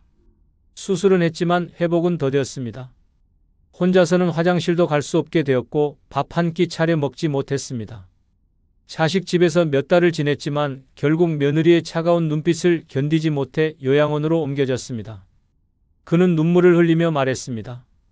내 두 다리로 걸어다니던 그때가 그립다. 지금은 산 송장일 뿐이다. 자립 능력을 잃는 순간 삶은 그저 연명일 뿐 행복과는 거리가 멀어졌습니다. 반대로 충남 아산에 사는 74세 윤석호 씨는 정반대의 길을 보여줍니다. 그는 은퇴 후 매일 아침 30분씩 걷기를 습관으로 만들었고 집에서 간단한 근력 운동을 꾸준히 이어갔습니다. 밥도 스스로 차려 먹는 원칙을 세워 간단한 국과 반찬 정도는 늘 손수 준비했습니다. 처음엔 아내가 힘들게 뭘 하냐며 말렸지만 그는 웃으며 대답했습니다. 내 손으로 먹을 밥은 내가 해야 자유가 있지. 덕분에 그는 지금도 큰 병 없이 스스로 생활을 꾸려가고 있습니다. 병원비도 적게 들고 자식들에게 부담을 주지 않아 관계도 편안합니다. 자식들조차 아버지는 혼자서도 잘 사신다며 마음 놓고 각자의 삶에 집중할 수 있었습니다. 윤석호 씨는 말합니다. 자립은 몸의 문제가 아니라 마음의 문제다. 나는 내가 할 수 있는 걸 놓치지 않으려 매일 연습한다. 이 두 사례가 보여주는 건 너무나 분명합니다. 자립 능력을 잃으면 자존심도 관계도 행복도 한순간에 무너집니다. 하지만 작은 습관을 지키며 자립을 준비한 사람은 노년에도 자유와 당당함을 잃지 않습니다. 노년의 자립은 거창한 게 아닙니다. 밥을 차려 먹는 힘, 내 발로 화장실을 가는 힘, 약을 제때 챙기는 힘. 이 사소한 것들이 모여 마지막까지 인간다운 삶을 지켜줍니다. 다 부질없다. 결국 노년의 8번째 준비는 내 몸 하나 스스로 돌보는 자립입니다. 남에게 의지하지 않고 최소한의 생활을 혼자서 감당할 수 있는 힘이 있어야 남은 생이 고통이 아닌 자유가 됩니다. 자립은 노인의 마지막 자존심이자 행복을 지켜주는 최후의 무기입니다. 오늘부터라도 걷고 먹고 돌보는 작은 습관을 포기하지 마십시오. 그것이야말로 가장 값진 노후 준비입니다. 다 부질없다. 늙어 행복하게 살기 위해 3번째 준비해야 할 것은 죽음을 두려워하지 않고 담담히 받아들일 마음의 준비입니다. 노년에 가장 무서운 건 죽음 그 자체가 아니라 죽음을 인정하지 못해 발버둥 치는 두려움입니다. 아직 멀었어. 나는 안 죽어라며 현실을 부정하다 보면 병이 찾아왔을 때 더 큰 충격에 빠지고 남은 시간마저 불안과 공포로 갉아먹습니다. 죽음을 준비하지 않은 사람은 하루하루를 버티며 살 뿐이고 죽음을 담담히 받아들인 사람은 오늘을 더 풍요롭게 누립니다. 경북 구미에 사는 82세 이만호 씨는 죽음을 외면한 채 살아온 사람입니다. 그는 평생 돈을 모으며 나는 오래 살 거다. 죽음은 생각조차 하기 싫다며 준비를 미뤘습니다. 유언장도 없었고 장례에 대한 계획도 없었습니다. 그러던 어느 날 갑자기 폐암 사기 판정을 받았습니다. 가족들은 경악했고 본인은 현실을 받아들이지 못했습니다. 치료비로 수천만 원이 쏟아졌고 자식들은 서로 책임을 미루며 갈등에 휘말렸습니다. 그는 병상에서 자식들의 싸움을 바라보며 눈물을 흘렸습니다. 죽음보다 더 괴로운 건 내가 준비하지 않아 자식들을 원수로 만든 거다. 결국 그는 고통 속에 생을 마쳤고 남은 가족들은 원망과 갈등만 떠안았습니다. 죽음을 준비하지 않은 대가는 참혹했습니다. 반대로 강원도 원주에 사는 76세 장명숙 씨는 전혀 달랐습니다. 그녀는 70세가 되던 해 스스로 장례보험에 가입했고 자신의 장례 방식과 재산 분배까지 미리 정리했습니다. 유언장에는 내가 떠나면 화환은 받지 말고 조의금은 작은 장학금으로 쓰라는 말까지 적었습니다. 처음에는 자식들이 엄마, 왜 벌써 그런 걸 준비하세요? 불길해요 라며 말렸지만 그녀는 담담히 말했습니다. 죽음을 준비하는 게 곧 남은 삶을 편안하게 사는 거다. 실제로 그녀는 그 이후 더 자유롭게 살았습니다. 여행도 다니고 친구들과 웃으며 어울렸습니다. 자식들 역시 엄마의 태도를 보며 죽음을 두려운 것이 아니라 자연스러운 과정으로 받아들이게 되었습니다. 그녀는 지금도 건강하지만 언젠가 올 마지막을 두려워하지 않으니 하루하루가 더 여유롭습니다. 이 두 사례는 우리에게 잔혹할 만큼 분명한 메시지를 줍니다. 죽음을 외면하면 남은 인생은 불안과 후회로 채워지고 준비하면 오히려 삶이 가벼워집니다. 죽음을 준비하는 것은 죽음을 앞당기는 게 아닙니다. 오히려 남은 시간을 더 값지게 쓰게 만드는 힘입니다. 준비가 없는 노년은 언제 찾아올지 모르는 공포에 떨지만 준비가 된 노년은 마지막 순간까지도 자신을 지킬 수 있습니다. 다 부질없다. 결국 노년의 9번째 준비는 죽음을 두려워하지 않고 받아들이는 용기입니다. 죽음을 준비한다는 건 남은 생을 더 깊게, 더 자유롭게 산다는 뜻입니다. 유언장을 정리하고 장례를 계획하고 내 마음을 다잡는 순간 죽음은 공포가 아니라 자연스러운 이별이 됩니다. 오늘을 충실히 살기 위해 반드시 필요한 마지막 준비, 그것이 바로 죽음에 대한 담담한 태도입니다. 준비된 죽음만이 준비된 삶을 완성합니다. 다 부질없다. 늙어 행복하게 살기 위해 4번째 준비해야 할 것은 남의 인정에 목매지 않고 내 만족으로 사는 태도입니다. 노년을 불행하게 만드는 가장 큰 덫은 바로 체면과 남의 시선입니다. 친구가 어떻게 볼까? 자식이 뭐라 할까? 이웃이 수군되지 않을까? 이런 생각에 사로잡히면 하고 싶은 것도 못하고 쓰고 싶은 것도 못 쓰며 결국 내 인생은 남의 입에 좌우되는 비참한 신세로 전락합니다. 노년은 이미 충분히 살아낸 인생입니다. 이제는 남의 평가가 아니라 내 만족이 기준이 되어야 합니다. 서울 서대문에 사는 79세 오정희 씨는 평생 체면에 갇혀 살았습니다. 옷 한 벌 사 입을 때도 친구들이 싼 옷이라고 흉보지 않을까 걱정했고 집안 행사 때마다 자식 자랑을 하지 않으면 남들보다 뒤처지는 것 같아 불안했습니다. 그래서 없는 돈에도 억지로 손주 용돈을 크게 주고 며느리에게 선물을 사다 바치며 좋은 시어머니라는 소리를 듣고 싶어 했습니다. 하지만 돌아온 건 감사가 아니라 당연시하는 태도였습니다. 자식들은 점점 더 요구했고 친구들은 뒷담화를 즐겼습니다. 결국 그녀는 빚까지 지며 남의 눈을 의식하다가 병원비도 감당 못하는 신세가 됐습니다. 그녀의 마지막 한마디는 충격적이었습니다. 평생 남에게 잘 보이려다 정작 나는 한 번도 나를 위해 살아본 적이 없다. 반대로 충북 제천에 사는 74세 김성호 씨는 전혀 달랐습니다. 그는 은퇴 후 친구 모임에도 잘 나가지 않았습니다. 내가 왜 안 나오냐, 소외될 거다라는 말에도 웃으며 대답했습니다. 나는 나랑 노는 게 제일 즐겁다. 그는 혼자 등산을 가고 좋아하는 사진을 찍으며 시간을 보냈습니다. 자식들에게도 내가 줄 수 있는 건 내 마음뿐이다. 돈은 기대하지 말아라고 단호히 말했습니다. 처음엔 아버지는 너무 자기만 생각한다는 소리를 들었지만 시간이 지나자 자식들은 오히려 아버지의 태도를 존중하게 됐습니다. 그는 말했습니다. 남의 눈은 평생 따라가도 끝이 없다. 내 눈에 부끄럽지 않으면 그게 최고다. 지금 그는 작은 연금으로 소박하게 살지만 하루하루가 당당합니다. 이 두 사례는 명확하게 보여줍니다. 남의 인정을 좇는 순간 노년은 끝없는 굴레가 되고 내 만족으로 사는 순간 노년은 자유가 됩니다. 체면 때문에 돈을 쓰다 무너지고 남의 말 때문에 마음이 병드는 건 너무 흔한 비극입니다. 하지만 남이 아니라 나라는 기준만 세우면 인생은 놀랍도록 단순해집니다. 밥 한 끼를 먹어도 내가 맛있으면 그만이고 옷을 입어도 내가 편하면 충분합니다. 그 단순한 원칙이 노년의 존엄을 지켜줍니다. 다 부질없다. 결국 노년의 10번째 준비는 남의 인정을 내려놓는 것입니다. 남이 뭐라 하든 상관없이 내 만족으로 사는 것, 그것이야말로 마지막까지 웃으며 살 수 있는 비밀입니다. 자식의 칭찬, 친구의 시선, 이웃의 말은 바람처럼 사라집니다. 하지만 오늘 내가 즐겁게 산 기억은 끝까지 나를 지켜줍니다. 남이 박수치는 삶보다 내가 미소 지을 수 있는 삶, 그것이 노년을 가장 빛나게 만드는 준비입니다. 다 부질없다. 늙어 행복하게 살기 위해 5번째 준비해야 할 것은 내 감정을 억누르지 않고 솔직하게 표현하는 용기입니다.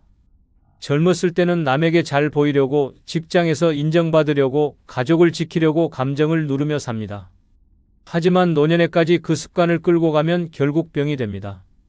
속은 썩어가는데 겉으로는 억지 미소를 짓고 가슴은 분노로 들끓는데 입술은 괜찮다라고 말하는 순간 내 마음은 나를 배신합니다. 노년의 행복은 남이 주는 게 아니라 내 감정을 있는 그대로 드러내고 나를 지켜낼 때 찾아옵니다. 경남 진주에 사는 80세 최정숙 씨는 평생 감정을 숨기며 살아왔습니다. 남편이 무뚝뚝한 태도에도 참잘하며 말하지 않았고 자식이 속을 썩일 때도 엄마는 괜찮아라고 스스로를 속였습니다. 그러나 노년에 들어서 그 억눌린 감정들이 폭발하기 시작했습니다. 이유 없는 두통과 불면, 가슴 두근거림에 시달리며 병원을 전전했지만 뚜렷한 원인은 나오지 않았습니다. 의사는 결국 말했습니다. 할머니, 이건 마음의 병입니다. 평생 쌓아온 억울함과 분노가 몸으로 나온 겁니다. 그녀는 그제야 통곡했습니다. 왜 나는 한 번도 내 속마음을 말하지 못했을까? 왜 죽을 때가 다 돼서야 눈물이 나는 걸까? 감정을 억누르며 산 대가는 혹독했습니다. 반대로 강원 속초에 사는 75세 이광호 씨는 달랐습니다. 그는 은퇴 후부터 내 마음에 거짓말하지 않기를 원칙으로 삼았습니다. 자식이 무리한 부탁을 하면 단호하게 안 된다라고 했고, 친구가 기분 상하는 말을 하면 웃으며 그 말은 듣기 불편하다라고 솔직하게 말했습니다. 처음에는 사람들의 반발도 있었지만 시간이 지나자 오히려 관계가 편해졌습니다. 그는 감정을 쌓아두지 않으니 병에 시달리지 않았고 마음이 가벼워 더 자유로웠습니다. 내가 내 기분을 지키지 않으면 누가 대신 지켜주겠냐라는 그의 말은 단순하지만 강력했습니다. 지금도 그는 마을에서 속 시원한 어르신으로 불리며 주변 사람들과 원만한 관계를 유지합니다. 이 두 사례는 분명히 보여줍니다. 감정을 억누르면 결국 병이 되고 감정을 솔직히 드러내면 삶이 가벼워집니다. 노년에 필요한 건 교양 있는 미소가 아니라 내 감정을 솔직히 인정하는 태도입니다. 분노가 나면 표현하고 슬프면 눈물을 흘리고 기쁘면 마음껏 웃어야 합니다. 그래야 마음에 독이 쌓이지 않고 몸까지 건강해집니다. 자식과의 관계에서도 마찬가지입니다. 무조건 참는 게 효도가 아닙니다. 솔직하게 말해야 서로 이해하고 존중할 수 있습니다. 다 부질없다. 결국 노년의 11번째 준비는 내 감정을 억누르지 않고 솔직하게 표현하는 것입니다. 이제는 남의 눈치를 볼 이유도 체면을 지킬 필요도 없습니다. 내 마음을 드러낼 때 비로소 나는 나로서 살아갈 수 있습니다. 가짜 미소로 버티는 삶이 아니라 진짜 내 감정과 함께하는 삶. 그것이야말로 남은 생을 후회 없이 만드는 준비입니다. 다 부질없다. 늙어 행복하게 살기 위해 6번째 준비해야 할 것은 배우지 않으면 뒤처진다는 두려움을 버리고 새로운 것을 익히는 습관을 가지는 것입니다. 노년에 불행해지는 사람들의 공통점은 이 나이에 뭘 배우겠냐라는 말로 스스로를 가두는 것입니다. 하지만 세상은 끊임없이 변합니다. 새로운 기술, 새로운 문화, 새로운 생활 방식은 멈추지 않습니다. 배우지 않는 순간 세상은 내 등을 떠밀고 멀리 사라집니다. 결국 고립되고 무력감에 사로잡히며 외로움은 더 깊어집니다. 반대로 계속 배우는 사람은 나이를 거슬러 당당하게 세상과 함께 걸어갑니다. 부산 해운대에 사는 81세 김혜자 씨는 배우기를 멈춘 뒤 삶이 어떻게 무너지는지를 보여줍니다. 그는 남편 사망 후 홀로 지내며 휴대폰도 나는 못해라며 자식에게만 의존했습니다. 은행도 병원 예약도 모두 자식이 대신했습니다. 그러나 코로나가 터지며 자식이 자주 오지 못하게 되자 그는 완전히 고립되었습니다. 병원 예약을 못해 치료 시기를 놓쳤고 정부에서 주는 지원금 신청도 못했습니다.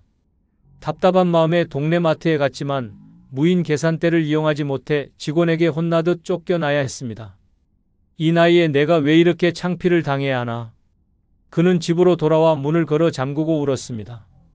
배우지 않겠다는 고집이 결국 자존심을 무너뜨린 것입니다. 반대로 전북 군산에 사는 74세 박상호 씨는 정반대였습니다. 그는 은퇴 후에도 끊임없이 배우는 습관을 지켰습니다. 스마트폰을 배우기 위해 문화센터 강좌에 등록했고 인터넷 뱅킹을 익히며 직접 금융을 관리했습니다. 친구들이 나이 들어 뭐하러 고생하냐고 했지만 그는 웃으며 말했습니다. 이 나이에 배우지 않으면 노예가 된다. 나는 내 삶의 주인이고 싶다. 그의 삶은 달라졌습니다. 온라인으로 책을 사고 동영상으로 운동을 배우며 새로운 취미를 즐겼습니다. 손주와도 게임을 함께하며 세대 차이를 좁혔습니다. 무엇보다 중요한 건 그는 스스로 할 수 있다는 자신감을 잃지 않았다는 점입니다. 자식들도 아버지는 우리보다 더 젊다며 존경했습니다. 이 두 사례는 우리에게 강력한 메시지를 줍니다. 배우기를 멈춘 순간 노년은 세상에서 밀려나고 배우기를 멈추지 않는 사람은 나이를 넘어선 자유를 얻습니다. 새로운 것을 익히는 건 단순히 기술의 문제가 아닙니다. 그것은 세상과 연결되는 다리이고 내 자존심을 지켜주는 무기입니다. 노년의 배움은 사치가 아니라 생존입니다. 다 부질없다. 결국 노년의 12번째 준비는 배우는 습관을 멈추지 않는 것입니다. 휴대폰 하나라도 스스로 다룰 줄 알고 새로운 문화에 겁내지 않고 작은 것도 도전할 수 있어야 합니다. 그래야 세상 속에서 내 자리를 잃지 않습니다. 나이 들어도 배우는 사람은 여전히 당당합니다. 오늘 하루라도 새로운 것을 익히는 사람, 그 사람이 바로 끝까지 젊은 영혼으로 사는 사람입니다. 그 사람 연금 든든하대. 경수가 그 말 믿지 마. 다 껍데기일 뿐이야. 결국 내 인생까지 무너뜨릴 수도 있어. 늙어 나이 많은 남자 만나면 안 되는 이유는 단순히 나이 차이가 아니라 그들이 내세우는 경제적 안정이 환상에 불과하기 때문입니다. 겉으론 집이 몇 채 있다. 연금이 넉넉하다 큰소리치지만 실제로는 담보 잡힌 집, 빚더미 위에 연금, 자식들의 끝없는 요구가 뒤엉켜 있습니다. 여자는 든든한 미래를 기대했다가 하루아침에 파산자의 아내로 전락하고 노후까지 송두리째 무너집니다. 사랑의 이름으로 시작했지만 현실은 빚, 독촉, 전화와 눈물뿐인 삶으로 이어집니다. 경제적 안정이라는 달콤한 말은 결국 지옥의 문을 여는 열쇠일 뿐입니다. 첫 번째, 늙어 나이 많은 남자 만나면 안 되는 이유는 상대는 왕, 나는 하인이 되기 때문입니다. 나이 많은 남자와의 사랑을 꿈꾸며 들어간 결혼 생활은 달콤하지 않습니다. 그가 가진 연륜과 경험은 지혜가 아니라 지배의 무기로 쓰이고 여자는 존중받는 아내가 아니라 부려지는 하인으로 전락합니다. 남자는 왕처럼 명령만 내리고 여자는 끝없이 시중드는 하녀처럼 살아가게 됩니다. 사랑이라 믿었던 순간이 사실은 권력과 지배의 덫이었던 겁니다. 서울 은평구에 사는 김윤정 씨는 이런 현실을 뼈저리게 겪었습니다. 남편은 나이 차이가 나도 너만 편하게 해줄게라며 그녀를 설득했습니다. 하지만 결혼 후 그녀의 삶은 달라졌습니다. 남편은 식사 때마다 국은 왜 이렇게 싱겁냐, 반찬은 왜 이렇게 허접하냐라며 불만을 퍼부었습니다. 심지어 양말 하나, 구두 닦는 것까지 그녀의 몫이었습니다. 집에서는 왕처럼 군림하고 윤정 씨는 마치 집안 하인처럼 허리를 굽혀 살아야 했습니다. 어느 날 친구에게 그녀는 울먹이며 말했습니다. 나는 아내가 아니라 가사도우미야. 그것도 무급으로. 부산 사하구에 사는 이지연 씨의 경우는 더 충격적이었습니다. 남편은 집안 살림은 물론 병원 예약, 은행 업무, 심지어 친구들과의 모임 준비까지 모두 아내에게 떠넘겼습니다. 지연 씨가 나도 좀 쉬고 싶다고 말하면 돌아오는 대답은 내 나이에 내가 이런 일까지 하게 할 거냐였습니다. 그는 왕이었고 그녀는 평생의 하인이었습니다. 결국 지연 씨는 우울증 진단을 받고 심리 상담을 받아야 했습니다. 상담사 앞에서 그녀는 고개를 떨구며 속삭였습니다. 내 이름은 사라지고 나는 남편의 그림자일 뿐이에요. 대구 수성구에 사는 장은영 씨는 또 다른 고통을 겪었습니다. 남편은 집 밖에서는 점잖은 어른으로 보였지만 집 안에서는 완벽한 폭군이었습니다. 그녀가 친구와 통화를 하려고 하면 하인 주제에 어디서 입을 나불 때냐는 모욕적인 말을 퍼부었습니다. 장 씨는 결국 친구들과의 관계를 끊고 사회와 고립된 채 오직 남편의 심부름만 하며 살아야 했습니다. 집은 안식처가 아니라 감옥이었고 남편은 사랑하는 사람이라기보다 독재자였습니다. 이렇듯 늙은 남자와의 관계는 균형 잡힌 동반자가 되지 못합니다. 그는 나이를 방패 삼아 명령을 일삼고 여자는 그의 삶을 떠받드는 하인이 됩니다. 젊음은 사라지고 사랑은 권력이 되어 여자의 숨통을 죄어옵니다. 남자의 말은 법이고 여자의 존재는 무시됩니다. 결국 가정은 사랑의 공간이 아니라 왕과 하인의 권력 구조로 굳어집니다. 늙어 나이 많은 남자 만나면 안 되는 이유는 바로 이 지점에 있습니다. 그는 사랑을 주는 배우자가 아니라 지배를 즐기는 왕으로 변합니다. 여자의 인생은 존중받는 삶이 아니라 명령에 복종하는 하인의 삶으로 전락합니다. 웃음과 설렘은 사라지고 대신 눈물과 한숨이 집안을 채웁니다. 사랑은 평등해야 합니다. 그러나 늙은 남자와의 결혼은 평등이 아니라 굴종입니다. 상대는 왕이 되고 나는 하인이 되어버립니다. 그러니 명심하십시오. 사랑을 꿈꾸며 들어간 관계가 당신의 인생을 하인으로 묶어버릴 수 있습니다. 늙은 남자와의 삶은 동반자가 아니라 끝없는 복종의 굴레가 될 뿐입니다. 두 번째, 늙어 나이 많은 남자 만나면 안 되는 이유는 혈압약 챙기다 인생 끝나기 때문입니다. 사랑을 기대했는데 현실은 매일 아침 저녁으로 약통을 흔들어대는 소리로 시작됩니다. 그는 연애가 아니라 관리 대상이 되고 여자는 연인이라기보다 간병인으로 전락합니다. 손에 잡히는 건 꽃다발이 아니라 알약통, 귀에 들리는 건 사랑 고백이 아니라 약 좀 챙겨줘라는 목소리뿐입니다. 노후를 함께한다는 달콤한 말은 결국 평생 약병 옆에서 늙어간다는 의미로 바뀌어 버립니다. 서울 강동구에 사는 이정아 씨는 이런 현실을 뼈저리게 겪었습니다. 그녀는 상대 남자가 나 아직 건강하다, 산책도 잘 다닌다고 장담하던 말만 믿고 결혼했습니다. 하지만 결혼식이 끝나고 함께 살자마자 매일 아침 식탁 위엔 혈압약, 당뇨약, 콜레스테롤 약이 줄줄이 늘어섰습니다. 정아 씨의 하루는 남편이 약을 제대로 챙겼는지 확인하는 일로 시작해 병원 예약 잡고 진료실에서 대기하는 시간으로 끝났습니다. 그는 남편이 아내가 아니라 전담 간호사가 되어버렸습니다. 부산의 장영희 씨는 더 극단적인 상황에 빠졌습니다. 남편이 나는 연금도 있고 병원비 걱정 없다며 자신을 안심시켰습니다. 하지만 결혼 후 매달 빠져나가는 돈의 절반이 약값과 병원비로 사라졌습니다. 영희 씨는 병원에 가는 남편을 부축하며 하루를 보내고 응급실 호출벨이 울릴 때마다 가슴이 무너졌습니다. 사랑의 설렘은 사라지고 혹시 오늘 밤 쓰러지면 어쩌나 하는 공포가 그녀의 삶을 집어삼켰습니다. 결국 그녀는 친구들에게 눈물로 고백했습니다. 나는 남편을 사랑한 게 아니라 그의 약봉지와 결혼한 것 같아.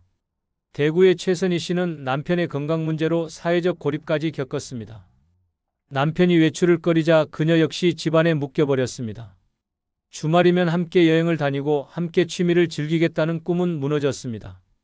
남편은 혈압이 오를까, 심장이 멎을까 두려워 집 밖을 나가지 않았고 선희 씨의 젊은 노후는 집안 침대와 약장 사이에서 갇혀버렸습니다. 그녀는 친구들이 모임 사진을 올릴 때마다 눈물을 삼켰습니다. 나는 왜 약봉지와 함께 늙어가야 하나? 이처럼 혈압약은 단순한 약이 아닙니다. 그것은 인생의 족쇄가 되고 여자의 자유를 빼앗아갑니다. 사랑을 기대했던 손길은 결국 환자의 체온을 재고 혈압계를 감싸는 손길로 변합니다. 결혼은 동반자가 아니라 간병 계약이 되고 여자는 평생을 돌봄의 사슬에 묶여 살아가야 합니다. 늙어 나이 많은 남자 만나면 안 되는 이유는 바로 이 지점에 있습니다. 오늘은 사랑의 대화로 시작해도 내일은 병원 대기실에서 시작됩니다. 연애의 설렘은 사라지고 건강 걱정과 약통 챙기기가 삶의 중심이 됩니다. 결국 여자는 스스로의 노후를 포기하고 남의 건강을 위해 인생을 갈아넣게 됩니다. 사랑은 활력이어야 합니다. 그러나 늙은 남자의 삶은 사랑이 아니라 약에 묶인 생존입니다. 그 현실을 받아들이는 순간 여자의 미래는 병실의 하얀 벽으로 갇혀버립니다. 그러니 절대 착각하지 마십시오. 늙어 나이 많은 남자의 약봉지는 당신의 노후를 집어삼키는 블랙홀입니다. 혈압약 챙기다 인생이 끝나버린 뒤에 후회하지 말아야 합니다. 세 번째, 늙어 나이 많은 남자 만나면 안 되는 이유는 잔소리가 폭탄처럼 쏟아지기 때문입니다. 처음에는 경험에서 우러난 충고라 생각하고 참고 듣습니다. 하지만 시간이 지날수록 그 말들은 충고가 아니라 독이 됩니다. 아침에 눈 뜨자마자 밥은 왜 그렇게 하냐? 옷은 왜 그렇게 입냐? 말투는 왜 그렇게 거칠냐라는 소리가 폭탄처럼 쏟아집니다. 하루 종일 이어지는 말폭탄에 귀는 멍해지고 마음은 서서히 무너집니다. 결국 사랑이 아니라 고문 같은 동거가 되는 것입니다. 서울 강북구에 사는 김은숙 씨는 재혼을 결심했을 때 설렘보다 안정을 기대했습니다. 그러나 결혼 생활은 달콤함 대신 매일같이 쏟아지는 잔소리의 연속이었습니다. 남편은 아침에 커피를 조금 진하게 탔다고 버럭 화를 내고 TV 채널을 바꿨다고 불같이 잔소리를 퍼부었습니다. 처음에는 나를 아껴서 그러는구나라고 생각했지만 곧 그것이 단순한 잔소리가 아니라 통제 욕구라는 걸 깨달았습니다. 은숙 씨는 결혼 1년 만에 친구에게 이렇게 말했습니다. 나는 남편이 아니라 잔소리와 살고 있어. 부산 해운대에 사는 박현숙 씨의 경우는 더 참혹했습니다. 남편은 매일같이 과거 얘기를 꺼냈습니다. 내가 젊었을 땐 이렇게 했는데 너는 왜 못하냐? 식탁에서 밥을 먹을 때조차 과거의 무용담과 비교 섞인 잔소리가 쏟아졌습니다. 밥맛이 떨어져 결국 한 끼를 건너뛰기도 했고 현숙 씨는 점점 살이 빠져갔습니다. 결국 병원에서 영양실조 진단을 받았고 의사에게서 정신적 스트레스가 원인이라는 말을 들었습니다. 사랑이 아니라 잔소리 폭탄에 신체까지 망가진 끔찍한 현실이었습니다. 대구 달서구에 사는 최정희 씨는 남편의 잔소리 때문에 사회적 관계까지 무너졌습니다. 남편은 그녀가 친구를 만나러 나갈 때마다 그런 사람 만난다고 뭐가 달라지냐. 괜히 돈 쓰고 시간 낭비한다라며 온갖 말폭탄을 퍼부었습니다. 처음엔 그냥 설득이라 생각했지만 점점 외출조차 두려워졌습니다. 결국 친구들과의 관계가 끊기고 그녀는 집안에 고립된 채 남편의 잔소리만 듣는 삶을 살게 됐습니다. 정희 씨는 말했습니다. 나는 결혼해서 사랑을 얻은 게 아니라 고립과 통제를 얻었다. 이처럼 늙은 남자의 잔소리는 단순한 습관이 아닙니다. 그것은 상대를 지치게 하고 자유를 빼앗고 삶을 갉아먹는 폭탄입니다. 하루아침에 내뱉는 말이 아니라 매일매일 쌓여 결국 여자의 정신을 무너뜨립니다. 남자는 충고라 말하지만 여자는 그 말 속에서 자존심이 무너지고 존재가 부정당하는 고통을 겪습니다. 결국 사랑은 사라지고 집은 전쟁터로 변합니다. 늙어 나이 많은 남자 만나면 안 되는 이유는 바로 이 폭탄 같은 잔소리에 있습니다. 남자의 입에서 흘러나오는 말은 애정이 아니라 통제이고 배려가 아니라 비난입니다. 그와 함께하는 삶은 대화가 아니라 일방적인 설교이며 웃음이 아니라 한숨으로 가득합니다. 사랑은 위로해야 합니다. 그러나 늙은 남자의 삶에서 사랑은 잔소리로 변질됩니다. 그리고 그 잔소리는 여자의 인생을 파괴하는 결정적인 무기가 됩니다. 그러니 기억하십시오. 잔소리 폭탄과 함께 늙어간다는 건 평생 지옥의 소음 속에서 갇혀 사는 것과 다르지 않습니다. 네 번째, 늙어 나이 많은 남자 만나면 안 되는 이유는 젊음의 기운을 빨아먹기 때문입니다. 사랑이라는 달콤한 말에 속아 결혼했지만 현실은 젊은 여자의 활력을 앗아가는 늪이 됩니다. 그는 당신의 웃음을 에너지로 삼고 당신의 체력을 의지로 바꾸며 결국 당신의 젊음을 갉아먹습니다.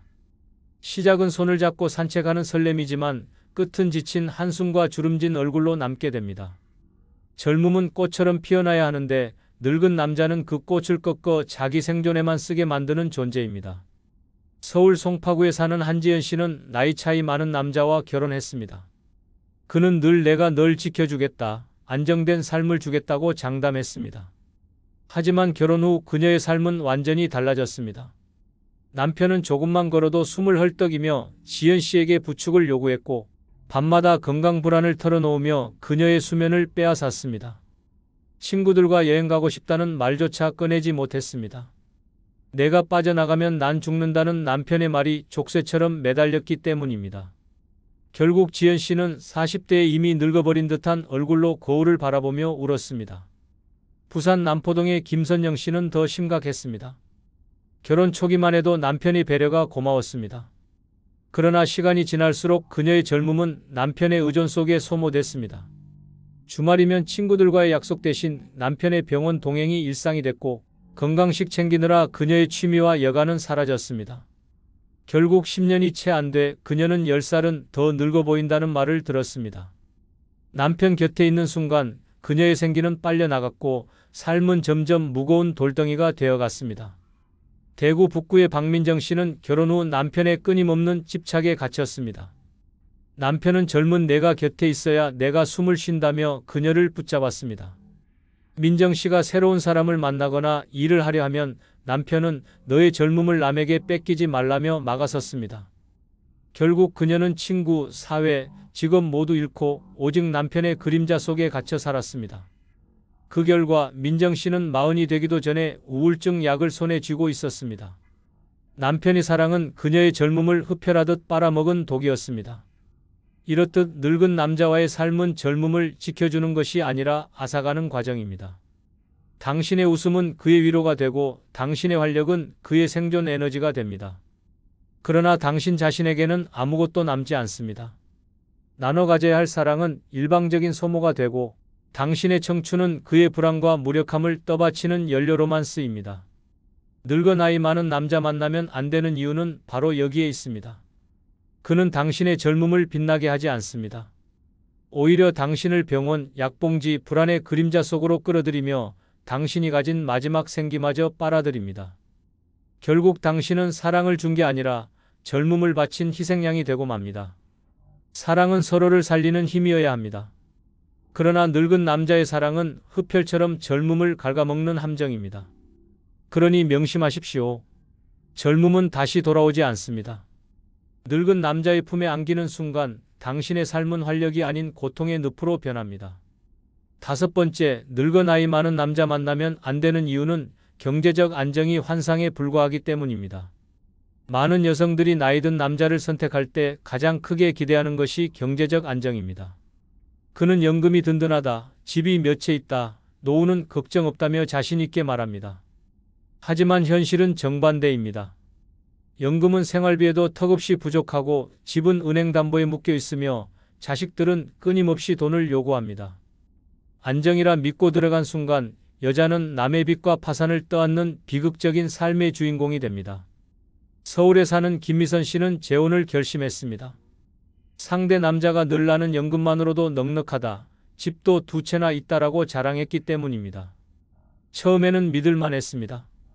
좋은 식당에서 밥을 사주고 비싼 옷을 입고 다니며 늘 자신감 넘치는 모습을 보였습니다. 그러나 혼인신고 후 진실은 드러났습니다. 집 2채 중 1채는 이미 은행에 담보로 넘어가 있었고 다른 1채는 세입자 보증금을 돌려줘야 하는 상황이었습니다. 결국 2집 모두 경매에 넘어가 버렸고 미선 씨는 하루아침에 길바닥에 내몰렸습니다. 그녀가 기대했던 경제적 안정은 신기루였고 남은 것은 빚, 독촉, 전화와 절망뿐이었습니다. 부산의 최영숙 씨도 비슷한 함정에 빠졌습니다. 그녀가 만난 남자는 나는 자식들이 다 잘돼서 돈 걱정 없다라고 호언장담했습니다. 하지만 결혼하고 보니 현실은 정반대였습니다. 자식들은 제 몫을 다하지 못한 채 부모에게 의존했고 학비, 결혼자금, 생활비까지 요구했습니다. 결국 영숙 씨는 남의 자식 빚을 떠안는 신세가 되었고 자신의 노후를 위해 모아둔 돈까지 쓸 수밖에 없었습니다.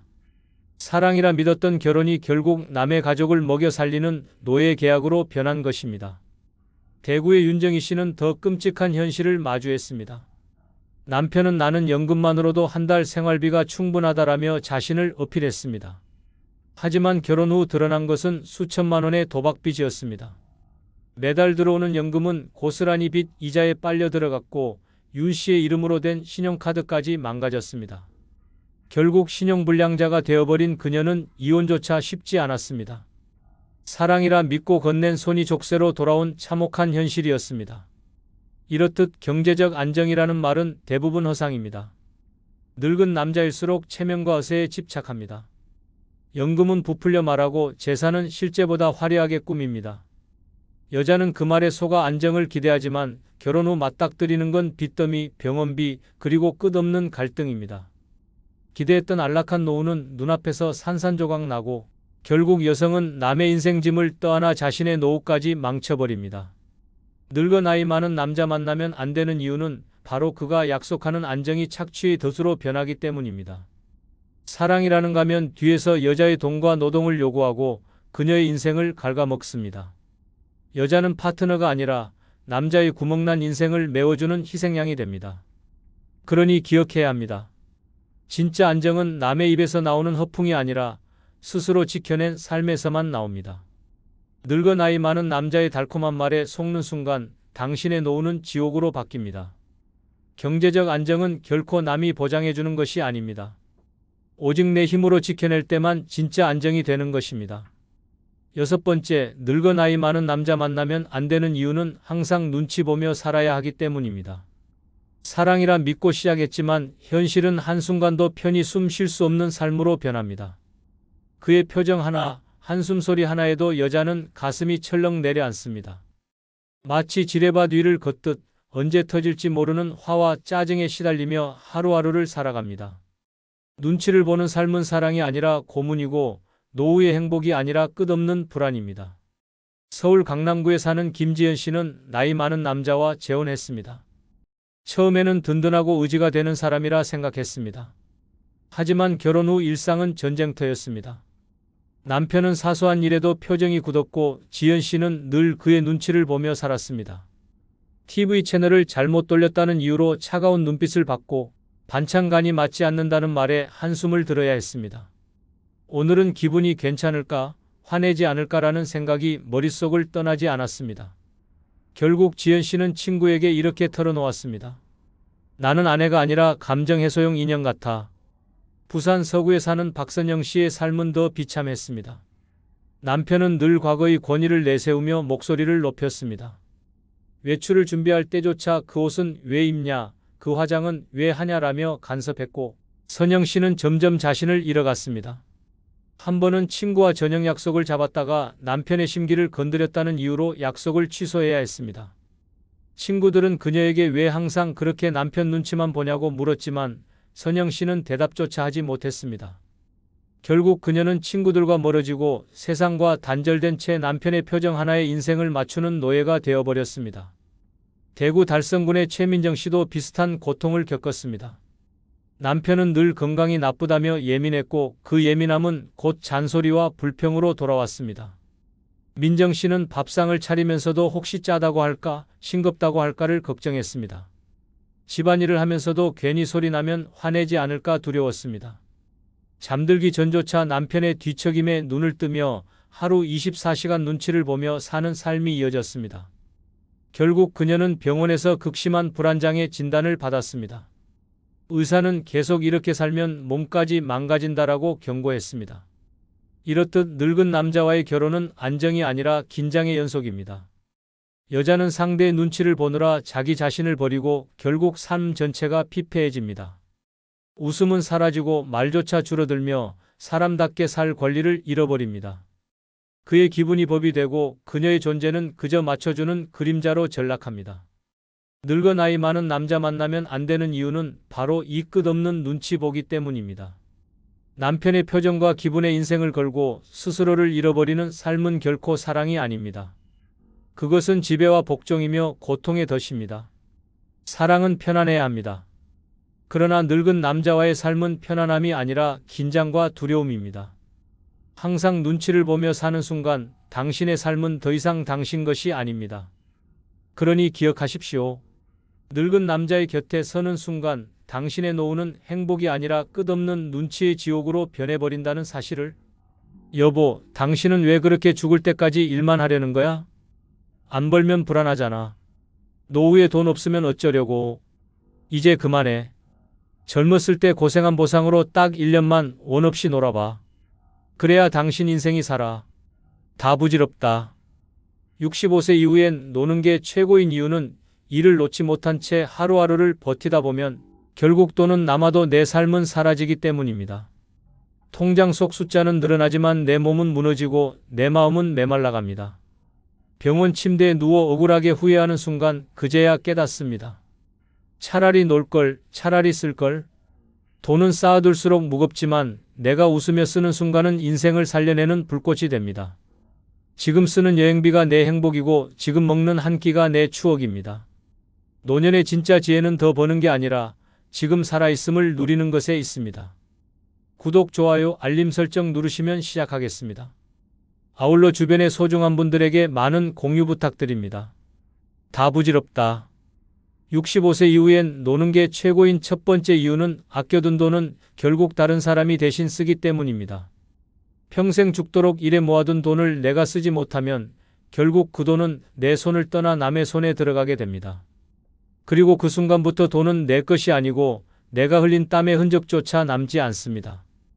경기도 성남에 살던 장기호 씨는 40년간 철강 공장에서 일하며 살았습니다. 비가 오나 눈이 오나 한 번도 쉬지 않았고 자식들 학비와 집 대출 갚고도 남은 돈을 모아 통장에 꼬박꼬박 넣었습니다. 그는 늘 내가 죽기 전에 아이들한테 다 남겨줘야 한다는 말을 입에 달고 살았습니다. 하지만 정작 본인은 외식 한 번, 여행 한 번 제대로 가지 못했습니다. 옷은 낡아도 버티고 먹고 싶은 것도 참고 친구들이 부르면 돈 아깝다며 피했습니다. 그렇게 평생을 아끼며 살던 그는 은퇴 5년 만에 쓰러져 병원에서 세상을 떠났습니다. 통장엔 3억 원이 남아 있었지만 그 돈은 그 순간부터 더 이상 그의 것이 아니었습니다.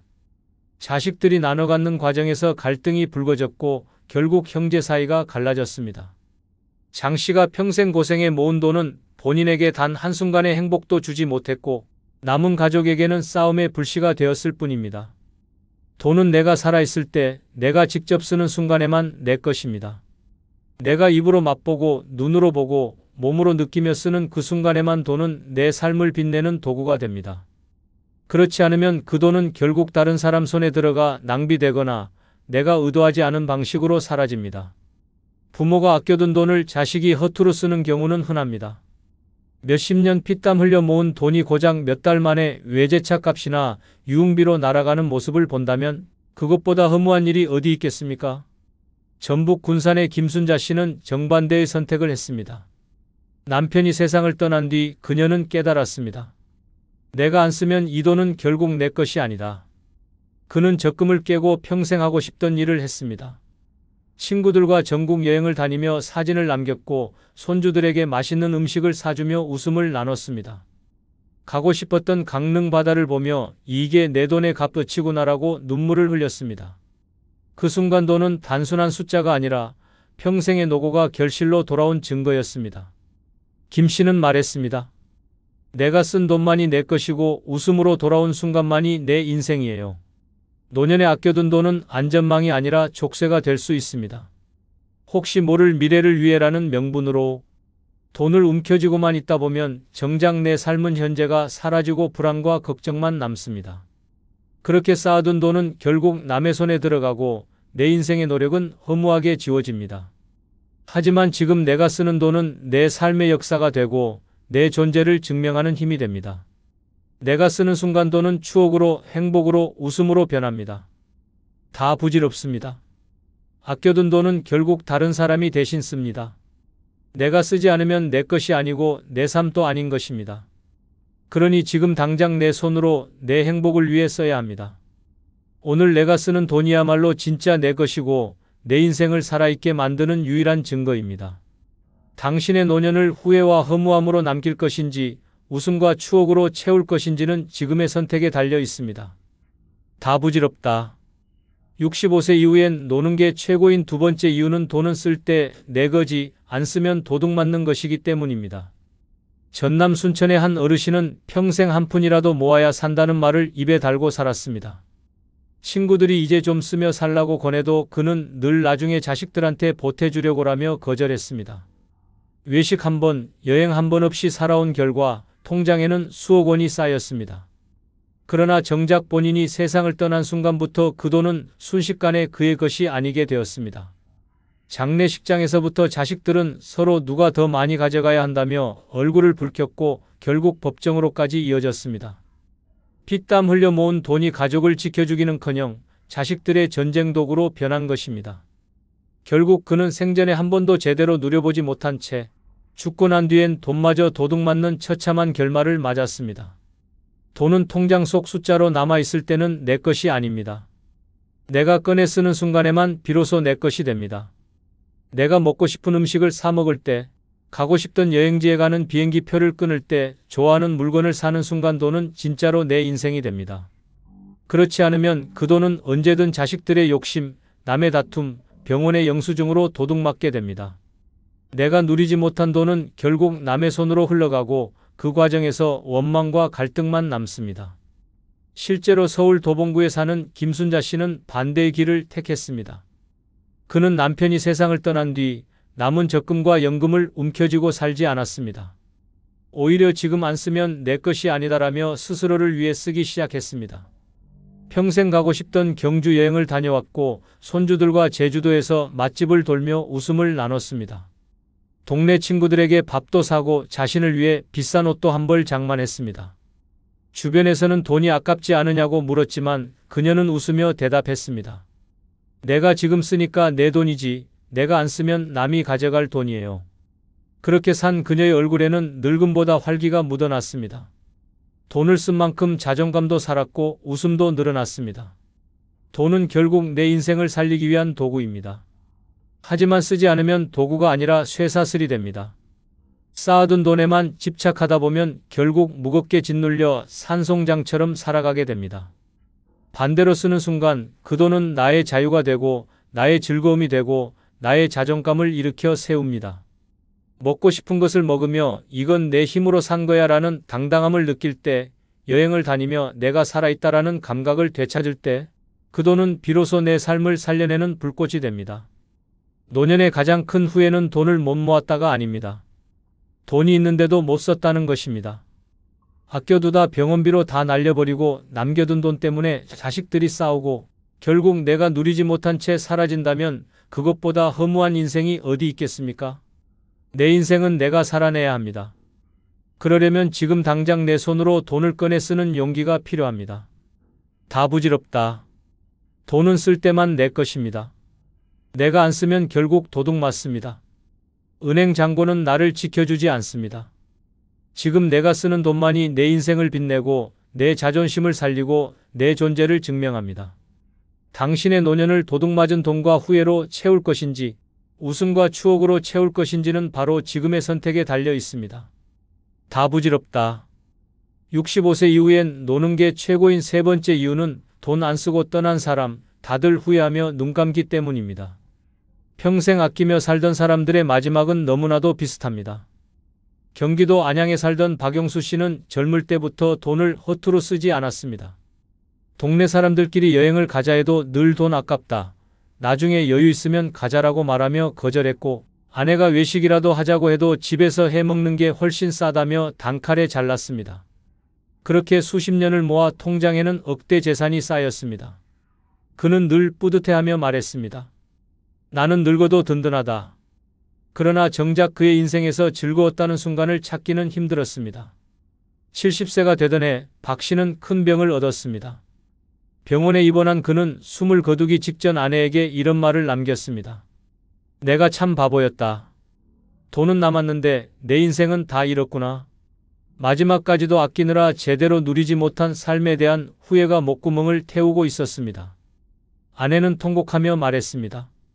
여보, 돈은 쌓아놔도 결국 당신 거 아니에요. 당신이 쓸 때만 당신 거였어요. 이 장면은 주변에 있던 가족들에게 뼈아픈 교훈이 되었습니다. 실제로 이런 후회는 수많은 노인들에게서 공통적으로 터져 나옵니다.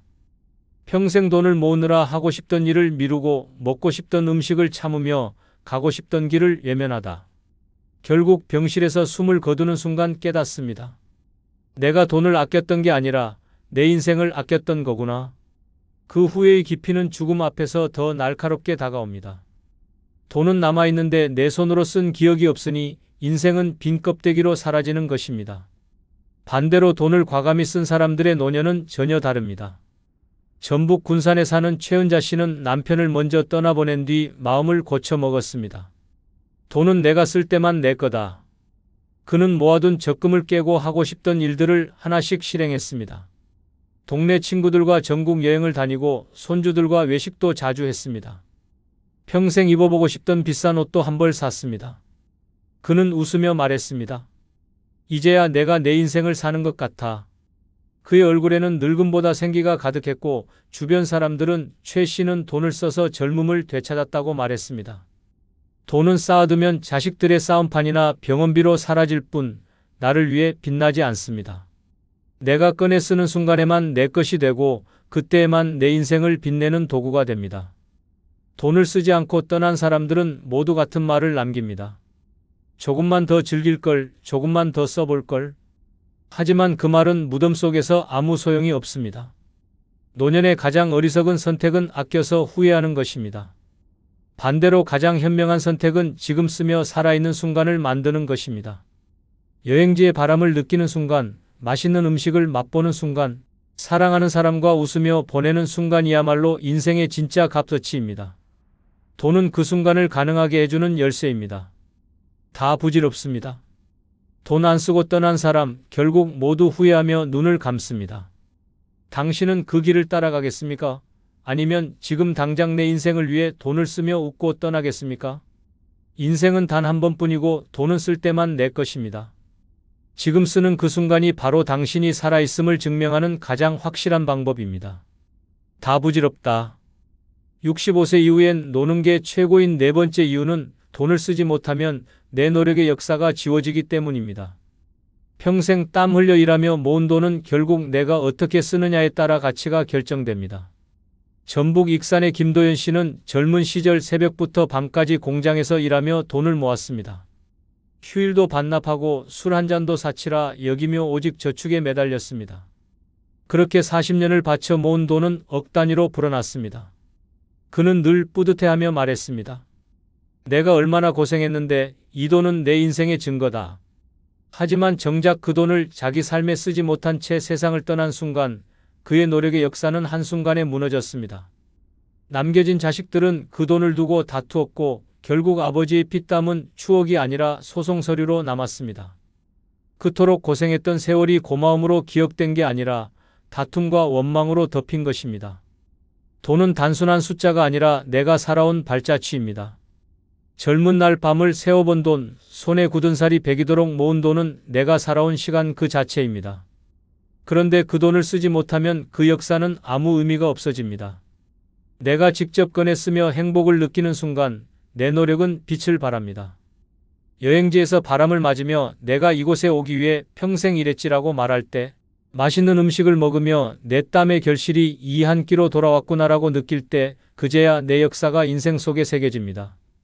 그러나 쓰지 못하면 내가 어떻게 살아왔는지는 지워지고 통장 숫자만 남습니다. 숫자는 내 삶을 증명하지 못합니다. 서울 강북구의 한 어르신은 정반대의 삶을 살았습니다. 젊을 때 작은 가게를 운영하며 모은 돈을 노년에 아낌없이 자신을 위해 썼습니다.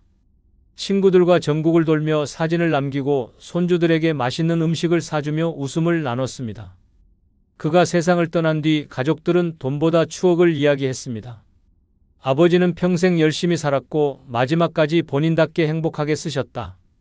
그의 노력의 역사는 돈이 아니라 추억과 기억으로 남은 것입니다.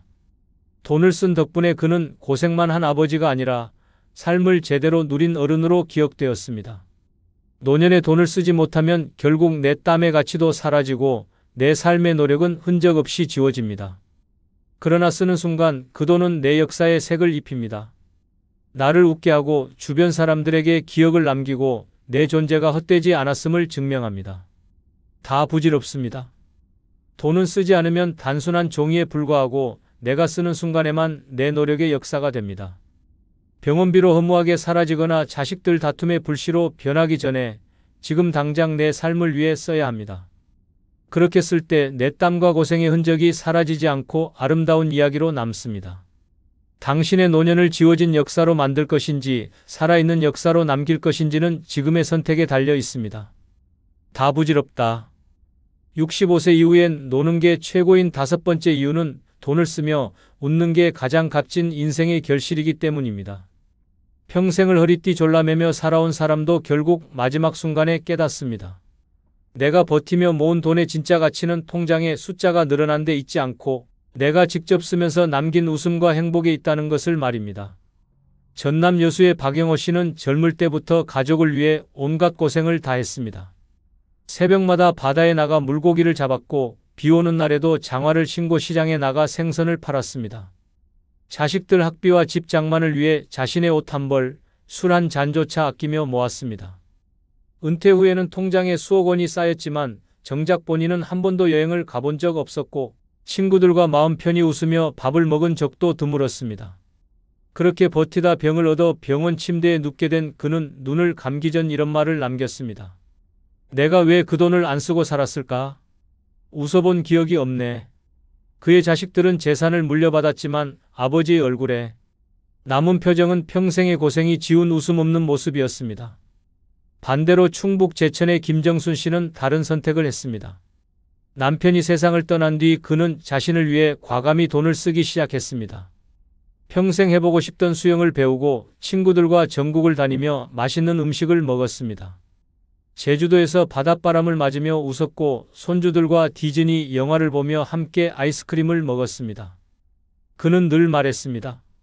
돈은 쌓아둘 때 힘이 되는 게 아니라 쓰며 웃을 때 진짜 내 것이 된다. 그의 얼굴에는 나이를 거슬러 올라가는 듯한 생기가 있었고 주변 사람들 모두 김 씨는 돈을 써서 웃음을 얻었기 때문에 젊게 산다고 했습니다. 돈을 쓴다는 건 단순한 소비가 아닙니다. 그것은 내가 살아온 세월에 대한 보상이고 노력의 결실을 맛보는 순간입니다. 내가 흘린 땀이 웃음으로 바뀌는 때 비로소 내 인생은 완성됩니다. 돈을 쓰지 않으면 내 노력은 숫자로만 남고 결국 아무 의미 없이 사라집니다.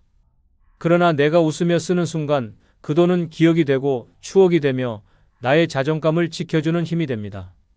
노년에 진짜 두려운 것은 돈이 없는 것이 아니라 웃음이 없는 삶입니다. 아무리 돈이 많아도 웃지 못하면 인생은 허무하고 반대로 돈이 많지 않아도 쓰는 순간마다 웃음이 피어나면 그 인생은 가장 값진 결실을 맺는 것입니다. 다 부질없습니다. 65세 이후에는 돈을 쌓아두는 것이 아니라 쓰면서 웃어야 합니다. 그 웃음이야말로 내가 살아왔음을 증명하는 가장 값진 결실이자 세상 어떤 것과도 바꿀 수 없는 보물입니다. 당신의 노년을 후회와 한숨으로 채울지 웃음과 행복으로 채울지는 지금 당신의 손에 달려 있습니다. 다 부질없다. 65세 이후엔 노는 게 최고인 6번째 이유는 돈을 쓰며 하루를 즐기는 게 최고의 복지이기 때문입니다. 평생 열심히 살며 모은 돈을 그저 쌓아두기만 하면 내 인생은 숫자로만 남습니다. 하지만 내가 직접 쓰며 하루를 즐기는 순간 그 돈은 나를 살리고 내 삶을 빛내는 진짜 힘이 됩니다. 서울 강북에 살던 정태호 씨는 젊을 때부터 남들보다 2배로 일했습니다. 건설 현장에서, 택배 상하차장에서 쉬는 날도 없이 일해 결국 은퇴할 무렵엔 5억 원 가까운 돈을 모았습니다. 그는 늘 자식들에게 너희 잘되라고 고생했다고 말했지만 정작 본인은 늙음은 콩밥에 김치 한 조각으로 끼니를 때웠습니다. 은퇴 후에도 돈 쓰는 게 아까워 집에만 틀어박혀 지냈고 친구들과 모임에도 잘 나가지 않았습니다. 그렇게 시간이 흘러 병을 얻어 병원에 입원했을 때 그는 후회했습니다. 내가 하루만 더 즐겼어도 이렇게 허무하지는 않을 텐데. 남은 돈은 많았지만 웃음도 추억도 없는 인생은 산송장과 다를 바 없었습니다. 반대로 전주에 사는 이정순 씨는 은퇴 후 자신을 위해 돈을 쓰기로 결심했습니다. 매일 아침 동네 카페에서 좋아하는 라떼를 마시며 신문을 읽었고 일주일에 한 번은 친구들과 모여 고깃집에서 회포를 풀었습니다. 가끔은 손주들을 데리고 근교 여행을 떠나 웃음을 나눴습니다. 그녀는 말했습니다. 내가 하루를 즐기며 쓰는 이 돈이야말로 최고의 복지예요. 집에 쌓아둔 돈은 나를 지켜주지 못하지만 내가 쓰는 이 순간은 나를 살아있게 하죠. 그녀의 노년은 돈이 많지 않아도 늘 활기가 넘쳤고 주변 사람들 모두 그녀와 함께하는 시간을 기다렸습니다. 진짜 복지는 정부에서 주는 혜택이나 제도만이 아닙니다. 내가 스스로 나를 위해 쓰는 돈, 그 돈으로 하루를 즐기며 얻는 웃음과 여유가 최고의 복지입니다. 하루에 한 번 맛있는 음식을 먹고 마음 가는 대로 작은 선물을 사고 짧은 여행을 떠나는 것이야말로 나를 지켜주는 진짜 보험입니다. 돈은 쌓아두면 무거운 짐이 되지만 쓰면 삶을 가볍게 하고 웃음을 불러옵니다. 노년의 가장 큰 불행은 돈이 없는 것이 아니라 돈이 있어도 쓰지 못하는 것입니다. 그렇게 살면 결국 남는 건 후회와 공허뿐입니다. 그러나 내가 쓰며 하루를 즐길 때 그 순간은 내 것이 되고 그 하루가 쌓여 내 인생 전체가 복지로 채워집니다. 다 부질없습니다. 돈을 쓰며 하루를 즐기는 것, 그보다 더 확실한 복지는 없습니다. 당신의 노년을 후회로 채울지 웃음과 여유로 채울지는 바로 오늘 내 지갑을 어떻게 여느냐에 달려 있습니다. 영상이 끝나면 여러분의 경험이나 생각을 댓글로 남겨주세요. 여러분의 소중한 경험과 의견이 다른 누군가에게는 큰 힘과 깨달음이 분명될 것입니다. 아울러 멤버십 가입 부탁드리며 오늘 하루도 행복하시고 무탈하시기 바랍니다.